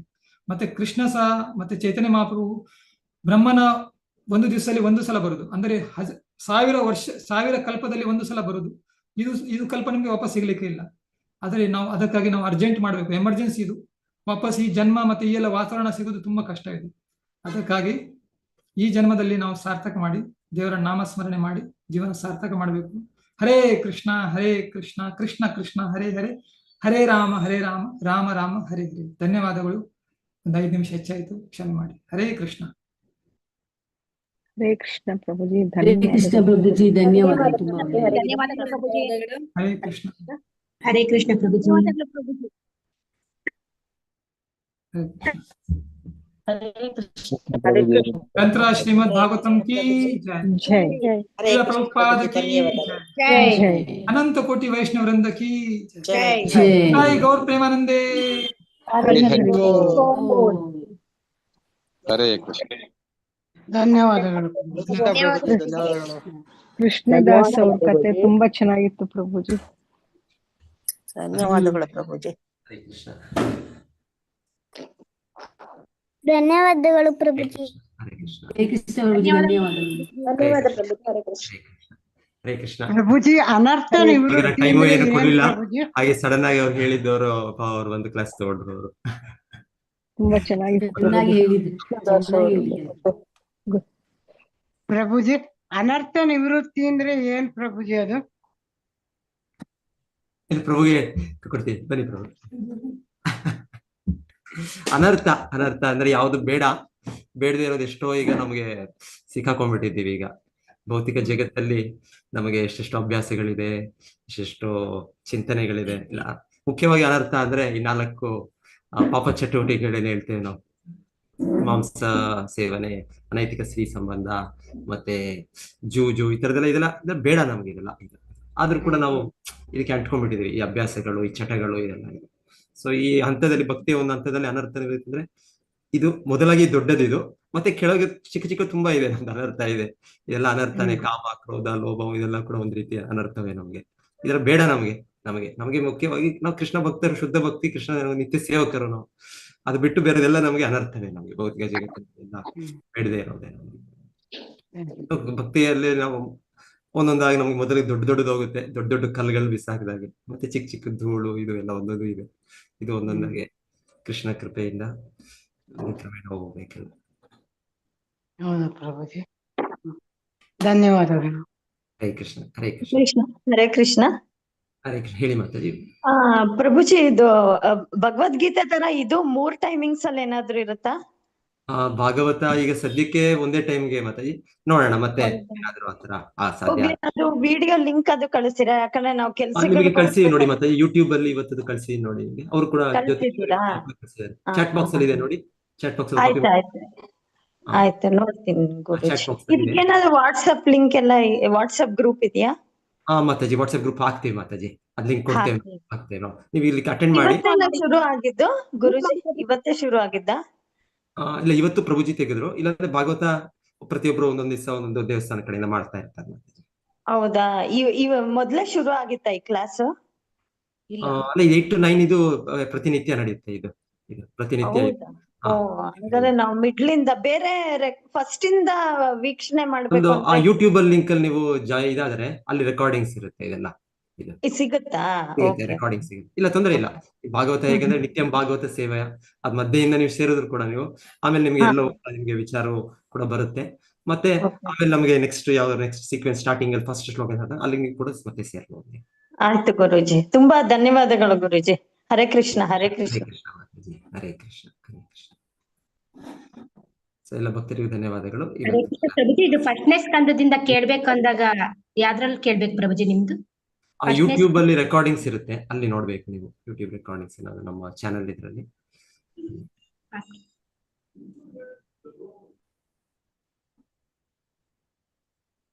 ಓಕೆ ಮಾತಾಜಿ, ನಾನು ಇವತ್ತು ನಿಲ್ಲಿಸ್ತೇನೆ.